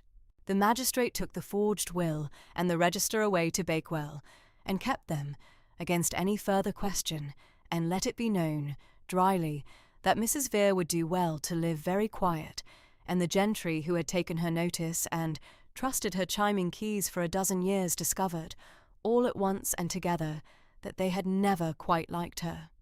And the invitation stopped, and the morning call stopped, and the great lady withdrew to 2 rooms at the cold north end of the hall, on the annuity her cousin's true will had, after all, provided her woes. For Gabriel would not turn her out, though the Dale would have cheered to see it, and gave her the income the old master had set by, because his uncle had set it by, and because, he said, the old man had been merciful to her in the very will she had tried to burn, and he would not be less merciful than the dead. So she lived, Mrs. Vere, grey and silent, at the north end of the house she had meant to own, the chatelaine of keys laid by on a table where she could not reach it without rising, her colour never come back, the proud, handsome face sunk into the look the old master's book had foretold. Oh! A woman watching a lie she had nursed for years, read back to her in a dead man's hand, and finding no key in all her store that would unlock her out of it. She had reached above herself once, a poor relation made a great lady by her own cleverness, and she had not been able to bear, in the end, to be a poor relation again. And she had built a forgery to keep what was never hers. And the one book she could not pick had kept the truth against her, and broken her with it, not in noise but in increments, exactly as the old man had ruled it would. Up at the hall, through the hard heart of that winter, Gabriel Calder sat alone in the cold library, with the true will and the register the magistrate had at last returned, and read them over and over, and got no nearer the only thing he wanted. He read the true will until he could have said it blind, and then he stopped reading it for the words, and read it for the man behind the words, his uncle, dead and honest, who had foreseen his own end and bound the truth where no key could reach it, and trusted a poor music teacher to find it. And he read, on the September page of the register above the sewn packet, the old man's own entered line, recording what he had done and why, and beside it, because he could not help himself, he turned back and forward through the register, through the chapel's 200 years of marriages and births and burials, his own among them, his uncle's burial entered last of all in the minister's hand, a month gone And somewhere in that turning, he found, in Edmund Calder's own hand, in a margin where a chapel warden notes such things, a line he had not been meant to find, and that undid him more than the will had.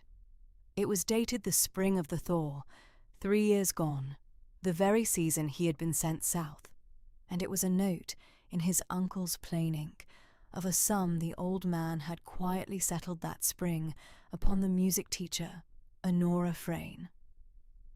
Not wages, a settlement, a small yearly sum out of his own purse, entered against the day she should leave his service, and beside it, in the old man's flat, private shorthand, 4 words, "She will not take it." She had not taken it. Gabriel turned it over and over by the cold library candle, and understood it at last.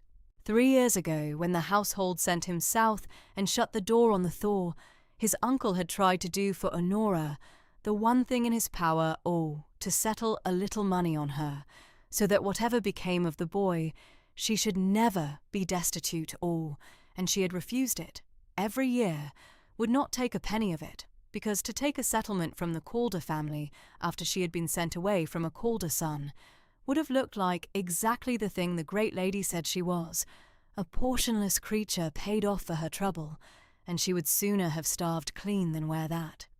He found the entries running on, year by year, in his uncle's hand, offered again, refused again. She is the proudest poor woman in the dale, and the truest, and I will not insult her with it again, but I will leave it set by where she can find it when I am gone, if pride will let her, which it will not. It will not, Gabriel thought, sitting alone with the book in the cold. It would not let her take a settlement, and it would not let her take a kindness, and it had not let her, on 12th night, take so much as a word from him before she walked out into the dark, because he had not had the courage to give her one. He had been managed 3 years ago, sent south with his duty rolled up like orders, and he had told himself it was honour to go and leave the Thor behind him. He saw now it had been obedience, which is a smaller thing wearing honour's coat. And then they had told him the lie about her, and he had let that be done too, had taken it like a draught far off in the south, and slept on it 3 years, because the lie let him off the wanting. And he had come home and stood inside his uncle's door, and not even looked to the back of the room for her, and had been for 1 hour glad of a reason she was a forger. He had let her be parted from him twice, once by going and once by believing, and both times he had called his silence by some better name. The register lay open under the candle and would not let him do it a 3rd time, though it had nothing to tell him how to mend it, and neither did the cold, empty house. Down at the chapel, the worst of the winter came for Honora in earnest. They let her keep the little cold room by the schoolroom a while, on the minister's kindness, for she had taught his choir 3 years for almost nothing, and he would not turn her out into the snow. But there was no money in it, and the great lady's fall had not put a penny in the music teacher's purse, only her name back, and a name does not buy coal. The choir could not pay her. The few families in the dale who had wanted their daughters taught the harpsichord had taken their custom elsewhere years ago, when the great lady let it be known the music teacher was not quite a person one had in the house, and they were slow and ashamed to come back now, and Honora was too proud to go asking. She had the locket and the dog and the band of blue ribbon and her clear hand, and the clear hand could not earn in a frozen dale where no one had documents to copy in the dead of winter, and she grew thin and grey-lipped and very quiet, and the cough that her father had died of, that she had always feared in herself, came into her chest with the wet cold and would not be shifted. The collie would not leave the hearth.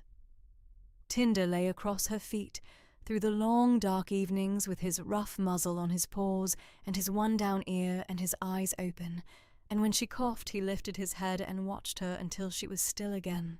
She had no music to copy and no choir to teach in the dead of the year, and she ruled lines on scrap paper out of habit, and could not always see them by the one candle, and put the pen down, and sat with her ink-stained hands open in her lap, in a way that would have frightened her had she seen it, because it was the way Drusilla Vere now sat in her cold north rooms up at the hall, 2 ruined women a half-mile apart, each undone, in her own way, by the same true book. A carrier went down the dale to Derby twice that February, and the carrier's wife had a sister in service in a good house in the city that wanted a copyist and a music governess for the children, and it was let known gently in the way of dale folk that there would be a place for the clever poor teacher if she wanted it, away from the dale and the Calders and the whole cold tangle of it, in a city that had never heard her name spoken either way. She thought about it more than she would have admitted. To go. To let the carrier take her down out of the White Hills, to a place where she might earn her bread with her good hand, and never again walk a moor where a tall dark man had once crouched beside a gin circle, and not found her a curiosity. She had won her name, and lost everything else. Perhaps the thing to do with a one name was carry it somewhere it could earn. There were nights she lay in the cold dark and listened to her own breathing and thought without much fear that a body could go out as quietly as a candle if it were left alone long enough and cold enough. And she kept the small fire when she could and let it go when she could not, and she did not send up to the hall for help, though help would have come now, because help from that house, even now, even cleared, would say of her exactly the thing she had spent 3 years, and her health proving false alreo, that she had stood up and broken a great lady for this, for a warm fire and a place at last in the family that had used her. She would sooner be cold. She told herself this by the one candle, and the collie brought her things in those days. As a creature gives what it has to a person it has decided to keep a dropped mitten, a stick off the moor, once a frozen fieldfare laid solemn on the hearth. And she thanked him for each in a cracked voice, and was, on the worst nights, more glad of his warm, rough weight across her feet than she would ever have said aloud. She took the locket out from under her bodice one bad night, and opened it by the one candle. The scrap of music was still there, 4 bars of a tune that wanted to go up, in a man's quick, bad pencil hand, and behind it the date, scratched into the soft metal, the day of the thaw 3 winters gone, and behind that, the strip of paper, the old master's 9 words, that had done their work now and broken a forgery and cleared her name and would never be needed again. She turned them all in the light and asked herself plainly, as she added a column, whether the truth had been worth the cost.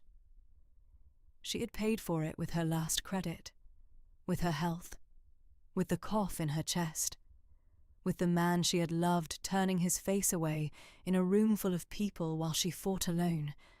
She had bought, with all of that, a dead man's vindication and the bare fact of being believed, and a great lady's ruin she had not even wanted. It was a poor exchange, by any reckoning the old master had taught her. And yet, she sat very still with the locket open and the small gold of the candle making a room of the cold, tinder warm across her feet. And yet a false hand left to speak for a dead honest man was a thing the Dale would have believed forever. And a true one, however dearly bought, had been bound where no key could reach it and had come at last into the light. The old master had taught her that. A true hand cannot be forged by a false heart, he used to say. Every man's pen shakes where his conscience does. She had read the false heart's tremor in a forged signature, and the true heart's steadiness in a sewn and sealed packet, and she had read the true one aloud to the whole Dale. Whatever else the cost had bought, it had bought the old man's true mind out of the great lady's keeping and into the light, where it could not be unsaid, and there was no price too high for that, and she would not be sorry, and she would not take the carrier's place, and she would not, by the old man's own God, take a colder kindness now to keep warm. She folded the 9 words and the date and the music back into the locket and put it under her bodice and pinched the candle and sat in the dark with the dog and did not weep, which was its own small victory. And outside the chapel bell did not ring because it was too cold to ring it, and the snow came down on the moor and the mere and the old mine and the 2 ruined women a half-mile apart, and it was the lowest she came, and she came up off it by herself, which was the only way she had ever come up off anything. It was Cecilia Arden who said aloud, up at the hall, the thing Gabriel had not let himself say. She came to the library on a hard, bright afternoon, when the frost had held a week and the Dale lay white to the blue line of the moor, and she came on purpose and alone. But for her maid, which for Cecilia was an act of real courage, and she sat with her hands folded over a great deal of good lace, and her round soft face anxious, and for a while they spoke of the roads and the weather in the careful way of 2 people who have been moved on a board against their wills, and have only lately understood it. Then she stopped and looked at her hands and said, "My lord, I am going to say a forward thing, and I beg you will let me, because I have been frightened to come, and I shall lose my nerve if I am polite much longer." "Say it," he said. "I do not wish to marry you." She said it gently, kindly, and went on quickly before his face could change. "That is I think you a good man, and you have been very correct with me, more than I deserved. When I have known all this winter your heart was somewhere else. I knew it the night of the reading. I saw your face when the whole room turned and showed her to you at the back, before you knew yourself who they were looking at. And I saw it again when she read your uncle's words, and you could not look at her after. And my lord. Her anxious eyes came up, and there was a real and unmistakable relief shining under the fright. No woman wishes to be the one a man marries because his family chose her while his heart was at the back of the room. I never wanted it either. My people wanted it. I had not the courage to stop it alone. But after what I saw, and what the whole Dale now knows of how she was wronged, and how she stood up alone and cleared a dead man's truth, wow, I cannot pretend. And I will not be married out of duty to a man who has done quite enough out of duty already. So I release you. There was never any understanding between us, but two families' arithmetic, and I am very glad to have it off my conscience. He found, when he tried to thank her, that his voice was not steady, and she saw it and was kind about that too. Go to her, Cecilia said simply, gathering her gloves, the worst said and her courage spent, and her relief plain as the frost on the window. Whatever stands between you, go and stand in front of it. You have let other people part you once, and your own pride and your own believing part you twice. Do not let either of them do it a third time. And then she said the thing that went into him deepest, because it was the kindest and the truest, and she had no reason on earth to say it but goodness. She is down at the chapel this whole hard winter, with no fire half the time and a cough in her chest. And she will not send up here for so much as a scuttle of coal, because she is too proud to take a Calder kindness after the Dale called her a Calder schemer. I have it from the minister's wife. She is too proud, my lord, to be saved comfortably. If you go, you had better go with nothing in your hands she could throw back at you, or she will throw it, and rightly. Go with no money and no rescue. Go with the only thing she ever wanted from any of you, which is to be believed and to be told so to her face. Then she rose, and was lighter for the saying of it, and he saw her to her sledge, and stood on the cold gravel while it went down the white drive, and the last convenient obstacle went with it. And he was free. And he was certain, with the whole weight of the winter behind it, that it was too late. She had refused his uncle's settlement every year for 3 years, sooner than look bought. She had walked out of his uncle's long room with her chin level and never once looked back at him. A woman cleared at such cost, betrayed by his silence in front of the whole Dale, did not forgive the man who had turned his face away. He had no right to her forgiveness, and he knew it. And the knowing kept him in the cold library 2 more days, turning the register's pages and getting no nearer. And then on the 3rd day, a thin clearing afternoon with the wind dropped at last, and the bell of the chapel just able to ring again across the frozen Dale, he took Cecilia's advice and his uncle's true will and a folded thing he had been writing for 2 nights in his own hand, and he put no purse in his pocket, and ordered no horse, and told no servant, and he walked. He walked down off the white hill and along the frozen Dale bottom and up the chapel lane through the drifts, 4 cold miles, hatless, in a plain dark coat, with the snow gone to ice under his boots and the wind reddening his weathered face, and there was nothing of the master of Hollowmere about him at all. By the time he came to the little cold room by the schoolroom and knocked, only a tall dark figure who had walked a long way to say something, and was not sure he would be let to say it. She thought it was the minister's boy come for the choir books, and went to the door with her shawl pulled close, thin and grey-lipped and quiet, and opened it, and stood quite still. Gabriel Calder stood in the lane with the grey-white moor light behind him, and no horse, no servant, no purse, ice to the knee of his plain coat. The collie came past her skirts and looked up at him, and did not bark, which she noticed. I am not come from the hall, Gabriel said. His voice was low and uneven, none of the grave master of the reading left in it. I am not come with money.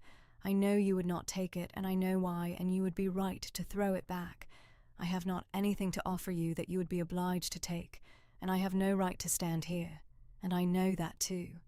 I have come to give you 2 things that are yours, and then I will go if you tell me to. She did not ask him in.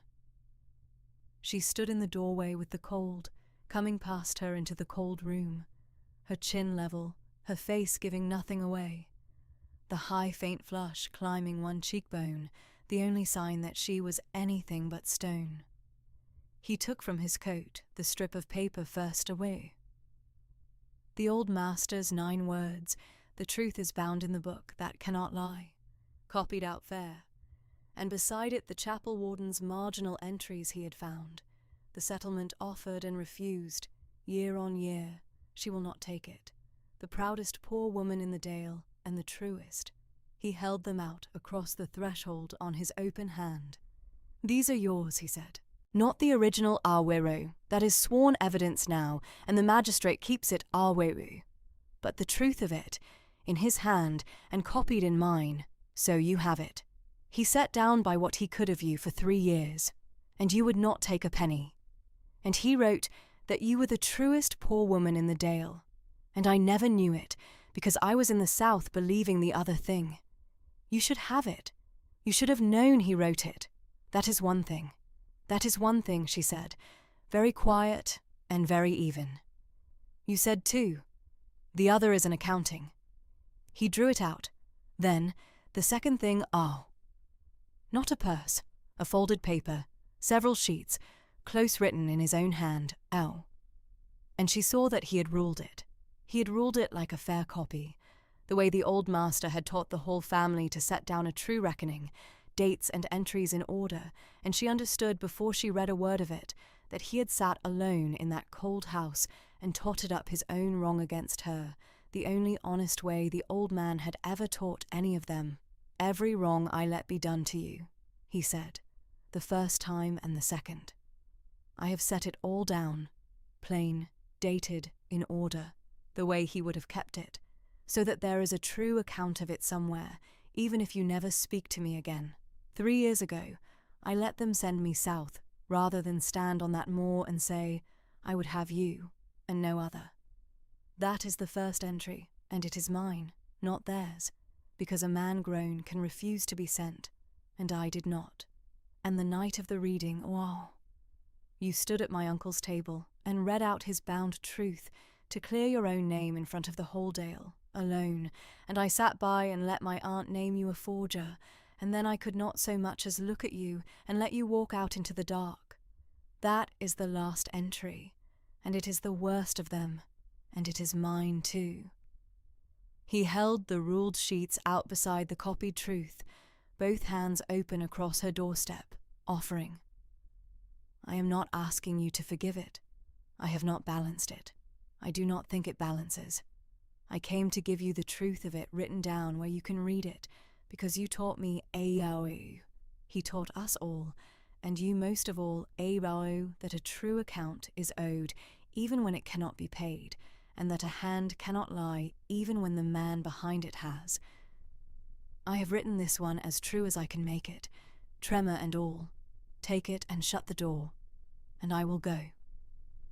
The wind had dropped right away. Out beyond the chapel the dale lay white and still under a low amber clearing light from the west, the first the day had given, and on the moor above, very far, there was a faint sound under the silence that she knew and he did not yet. The first small ticking, dripping sound of a thaw beginning, the ice on the old mere giving by a hair, water moving for the first time in a month under the white. Tinder had sat down on the threshold between them, leaning his rough, warm weight against Gabriel's ice-stained boot, as though he had decided something the two of them had not yet dared to. Honora looked at the copied truth in one of his open hands and the ruled accounting in the other, the two honest things held out to her across her own doorstep by a man who had walked 4 cold miles to bring her not money, but a true account, and she did not take them, and she did not shut the door, "You had better come out of the wind," she said at last, very low, while I read it. And she stood back from the doorway to let him in, and behind him on the moor the thaw came on, a hair at a time, the ice beginning at last to give. She read it through at the sloped desk by the one candle, while he stood by the cold hearth and the collie lay between them. And she read it the way she read everything, not for what it said, but for how it was made. And she found that he had not lied in a single line of it, and had not spared himself in a single line of it, and that the hand, though it shook in 2 or 3 places, shook honestly, where a man's pen shakes when his conscience is uneasy, and he sets the uneasy thing down anyway. She knew that tremor. It was the true one, the opposite of the will's. A false heart's hand shakes where it copies a thing it has no right to. A true heart's hand shakes where it confesses a thing it cannot bear and confesses it regardless. She read his tremor, and she knew him for honest, the way she had known the old master honest and Mrs. Vere false, and she set the sheets down and did not at once speak, and let him stand in the not speaking, which she had a right to. "There is the rest of it to settle," she said at last, more gently than her face. "You will want it settled whole, and so do I. And I will not settle it here in a cold room with you, by the dead hearth, and me at the desk, because that is too like the long hall, you at a table and me to one side. Come up onto the moor in the morning if the thaw holds, to the old mine, to the mere.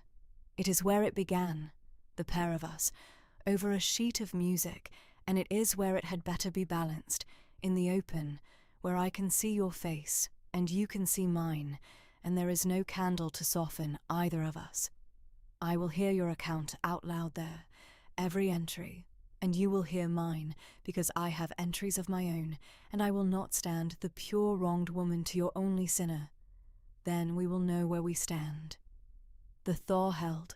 It came on in the night, with a south wind off the lowlands, and by the grey of the morning the dale was running with it, the snow going off the white hills in long brown runnels, the dry stone walls black and wet, the chapel bell ringing clear at last, across air that had gone soft, and the old mere up on the moor broke its month of black ice into bright water, with the floes grinding at the edges, exactly as it had broken 3 winters gone, the morning a stranger crouched beside the gin circle, and did not find her a curiosity. She walked up to it as she had walked up to it then, with the roll of her life under her arm instead of music, the locket at her throat, and the band of blue showing now, above her grey gown, and her bare, ink-marked hands, cold in the soft wind, the collie loose and joyful at her heel after the long shut winter.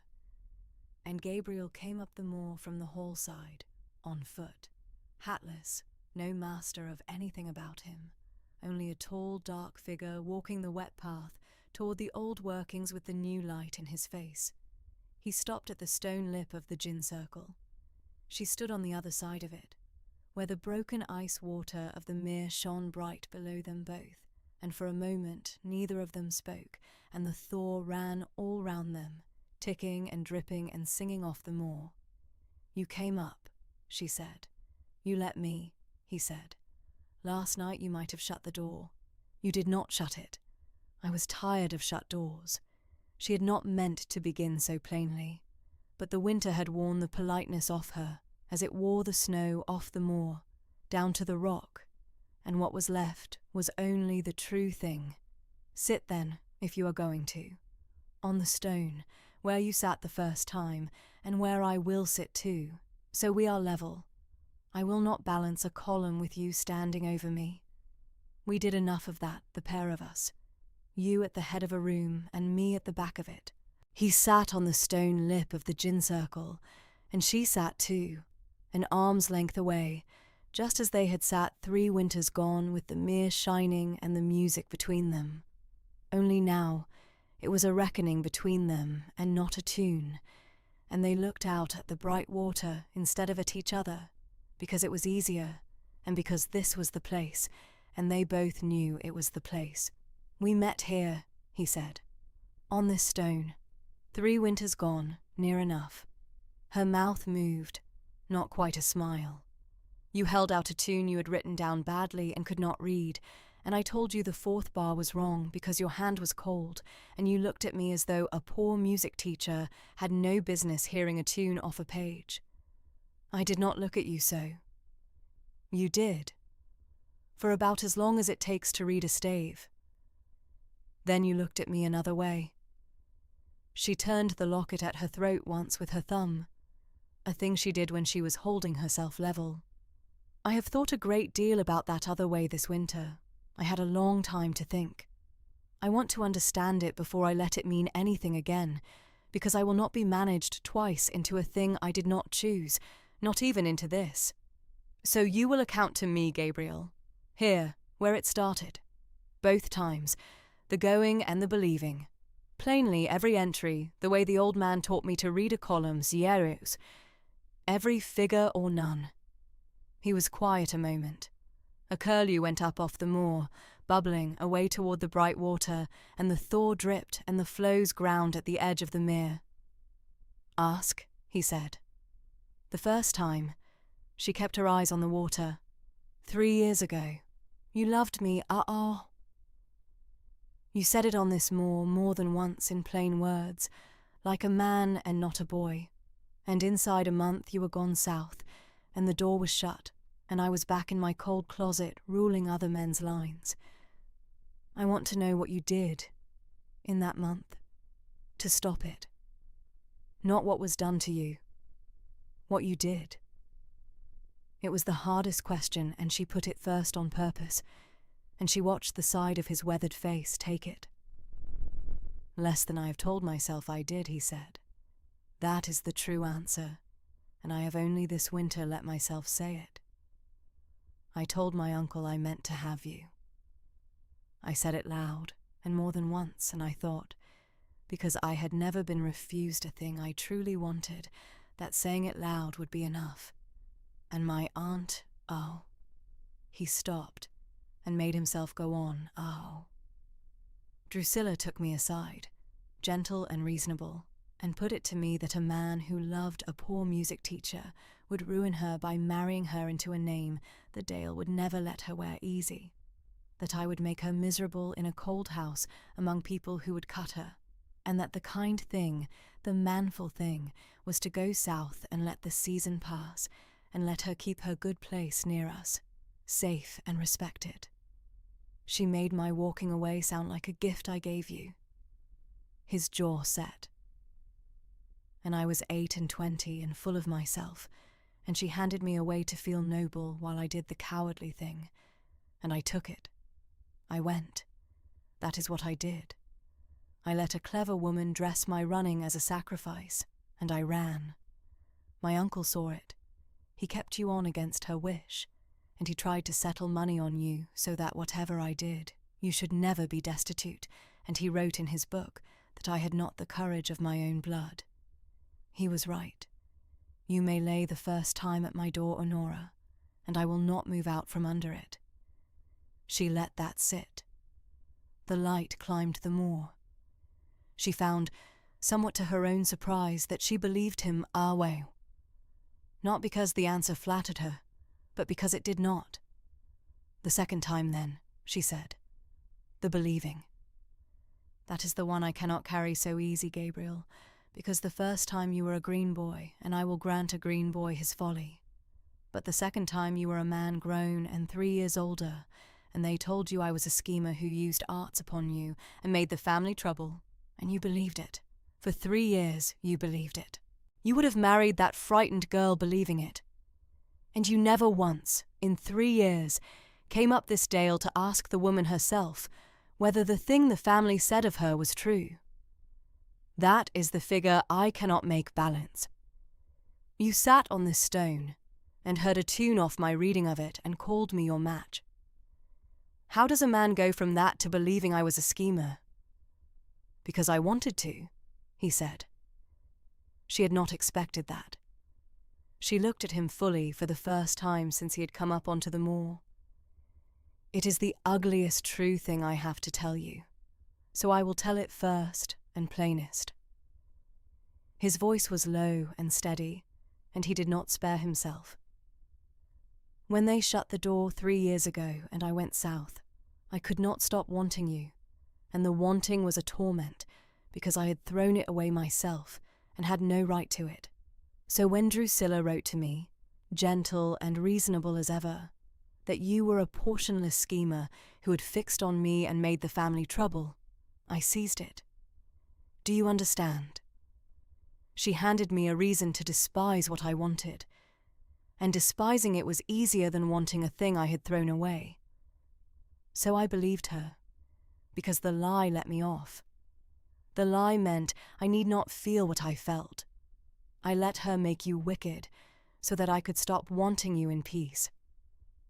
And then my uncle died, and I came home, and I walked into that long room half glad of any reason you were the schemer, they said, because a schemer I need not have been wrong about, and I need not have ridden home to find I had thrown away my own match for nothing. That is the whole of it, and there is no part of it I am proud of, and I have written it all down in the account you read, tremor and all. The thaw water had risen at the mere's edge while they spoke, the bright flows lifting and grinding and beginning to move, the black month of ice breaking up and running clear off the moor at last. "That is an honest accounting," she said at last, and her voice was not quite steady, and she let it not be.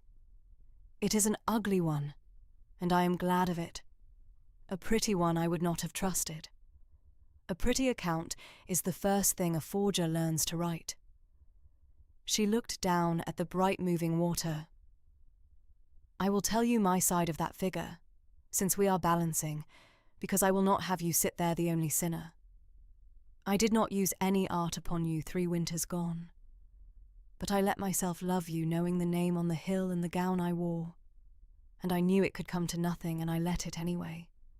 The only sum in my life I ever left unfinished on purpose, and I've been 3 years paying for the gladness of one thaw. And when they shut the door, I did not fight it either. I went back to my closet and ruled my lines, and told myself a poor woman who reaches above herself is rightly put back, the same kind tale your aunt told you, told to me by the same hand.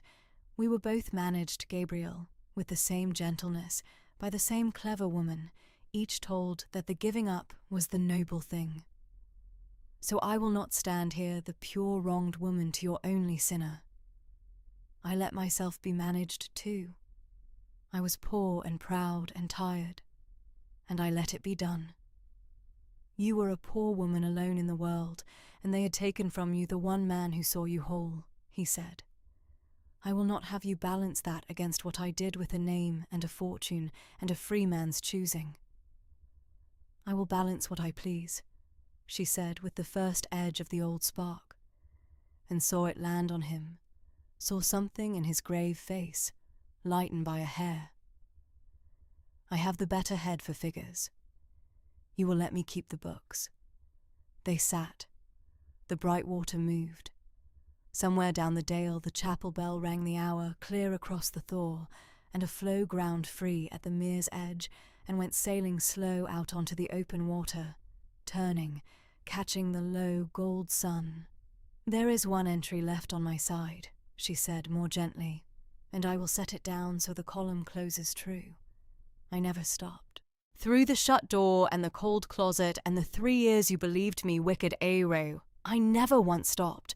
I locked it in the locket with everything else I could not pay for, the tune and the date and the old man's 9 words, and I wore it under my bodice and told myself it meant nothing, and it meant everything, and I am too honest a copyist to leave a true figure out of a true account. So there it is, entered. Now you have the whole of my column, and I have the whole of yours, and there is nothing left owing on either side that an honest reckoning cannot close.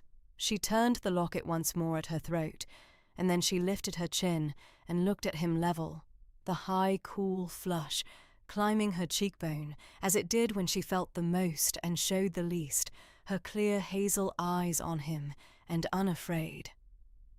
The old man left me the truest thing of all of you, she said. And it was not money, for I would not take his money living or dead. He left me a lesson and called it a riddle, and the lesson was this, and I will say it once and never again, because he said it to me once, and it was enough. A true hand cannot be forged by a false heart. Every pen shakes where the conscience does. I have read your account, Gabriel, and your hand shakes in all the right places, which is to say, the true ones, and a false heart could not have written it, however clever the copyist. So if you have come the whole way up this moor to say the thing, say it plain, the way we have said everything else this morning. I will not have it managed, and I will not have it pretty. Say it plain, or go home down the dale and let me be. He turned to her then, on the stone where they had met, with the thaw running bright off the moor all round them, and the mere breaking up clear below. And he took her cold, bare, ink-marked hands in both of his. And he said it plain. I want you, he said. Not safe and not respected and not at a useful distance, ewe. Here, with a clever woman who reads hands and hears tunes off the page and keeps better books than I will ever keep, for the rest of the life I threw away twice, and have walked up this moor to ask for back. I should have said it on this stone 3 years ago and let them do their worst, and I am saying it now. Marry me, Honora, freely, chosen. By neither of us managed into anything, ever again. I have no riddle and no settlement to offer you, nothing you could throw back, only a true account of myself and the wanting that is under it, and you have read them both, and you know the hand does not lie. Plain enough, she said, and her whole clear face came up to his in the low gold thorlight, and the long pull of 3 winters and 1 black freeze resolved at last, not into anything arranged, into the embrace freely chosen, Her cold bare hands going up into his hair, his arms hard around the slight straight back that had taken up so little room in so many other people's houses for so long, the band of blue at her throat, and the locket warm between them and the collie thumping his tail once on the wet stone, the held stillness and the careful economy and the still face she had kept 3 years, all let go together at once, as the ice had let go of the mere that morning, all at once and overdue, and she kissed him on the stone, where a tune had once gone up, where it wanted to go, and there was nothing folded small and secret left to keep.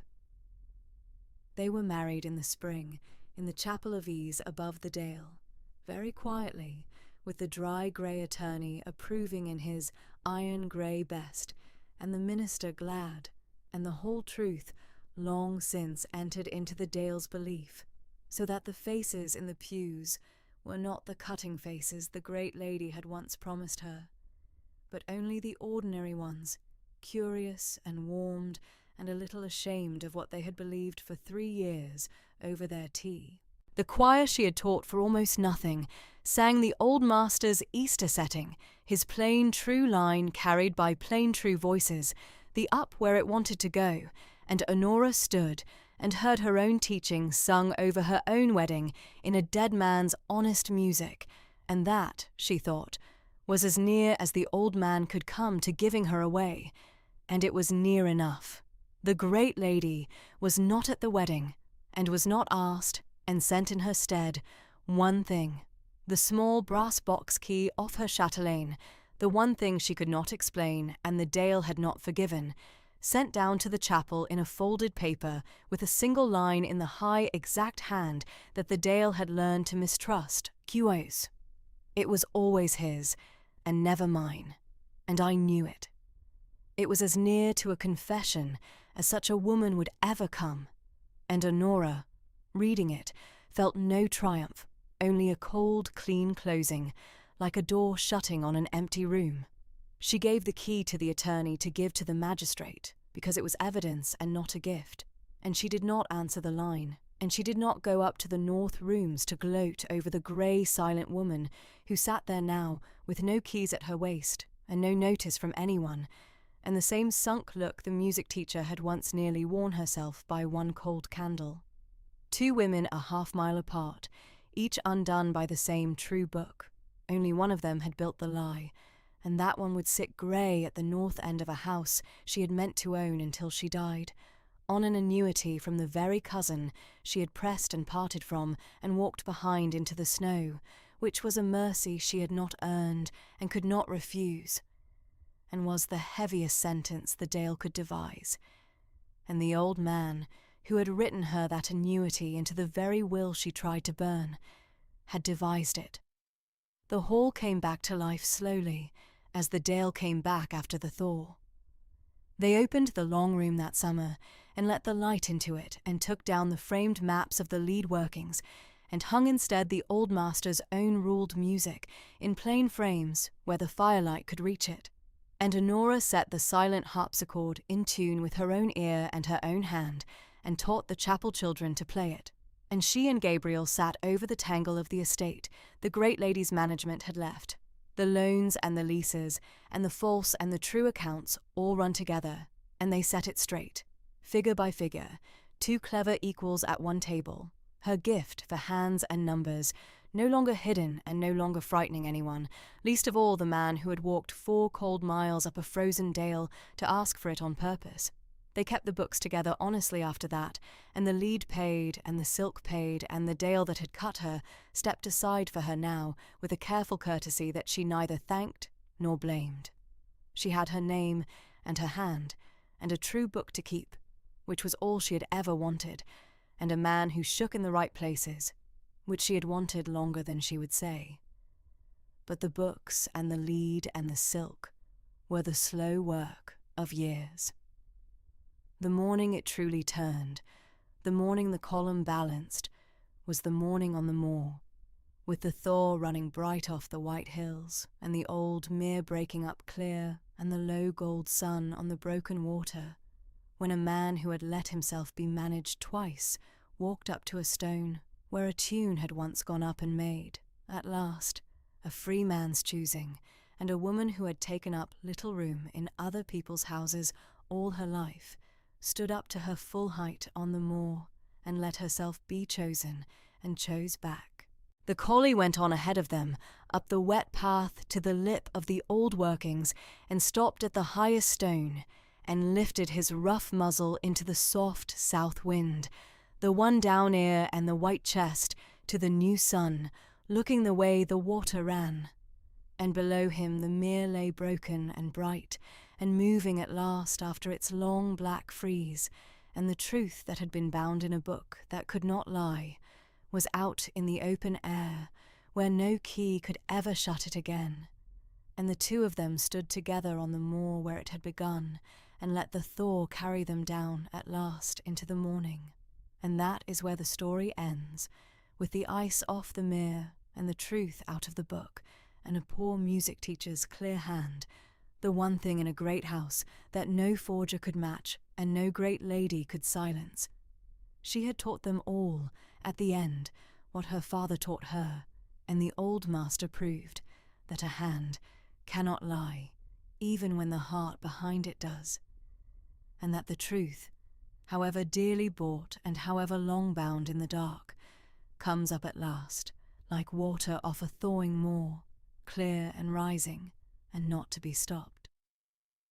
If you have sat with Honora through the cold closet and the long room, and the worst of that black winter by the one candle, I would be glad to know you are out there in the warm. Tell me, before the bell rings us out, when the great lady offered her a quiet place far off in service, and the carrier offered her a clean new start in the city, and her pride and her cough both told her to go, "Ow." Was it her stubbornness that kept her in that freezing dale to see the truth read out, or was it that she could not leave the one moor where she had once been seen whole? I have my own mind on it, but I have read enough hands to know that two true readers can look at the same column and tot it different, and yours may be the truer.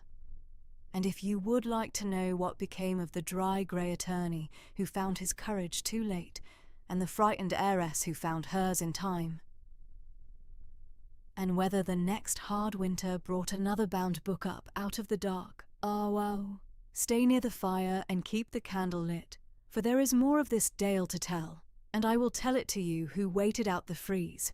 Wherever you are listening tonight, from whatever cold or warm corner of the world, draw your own chair nearer the hearth now, and let the last of the firelight stand a while on two quiet faces and a sleeping dog and a book at last left open, and rest.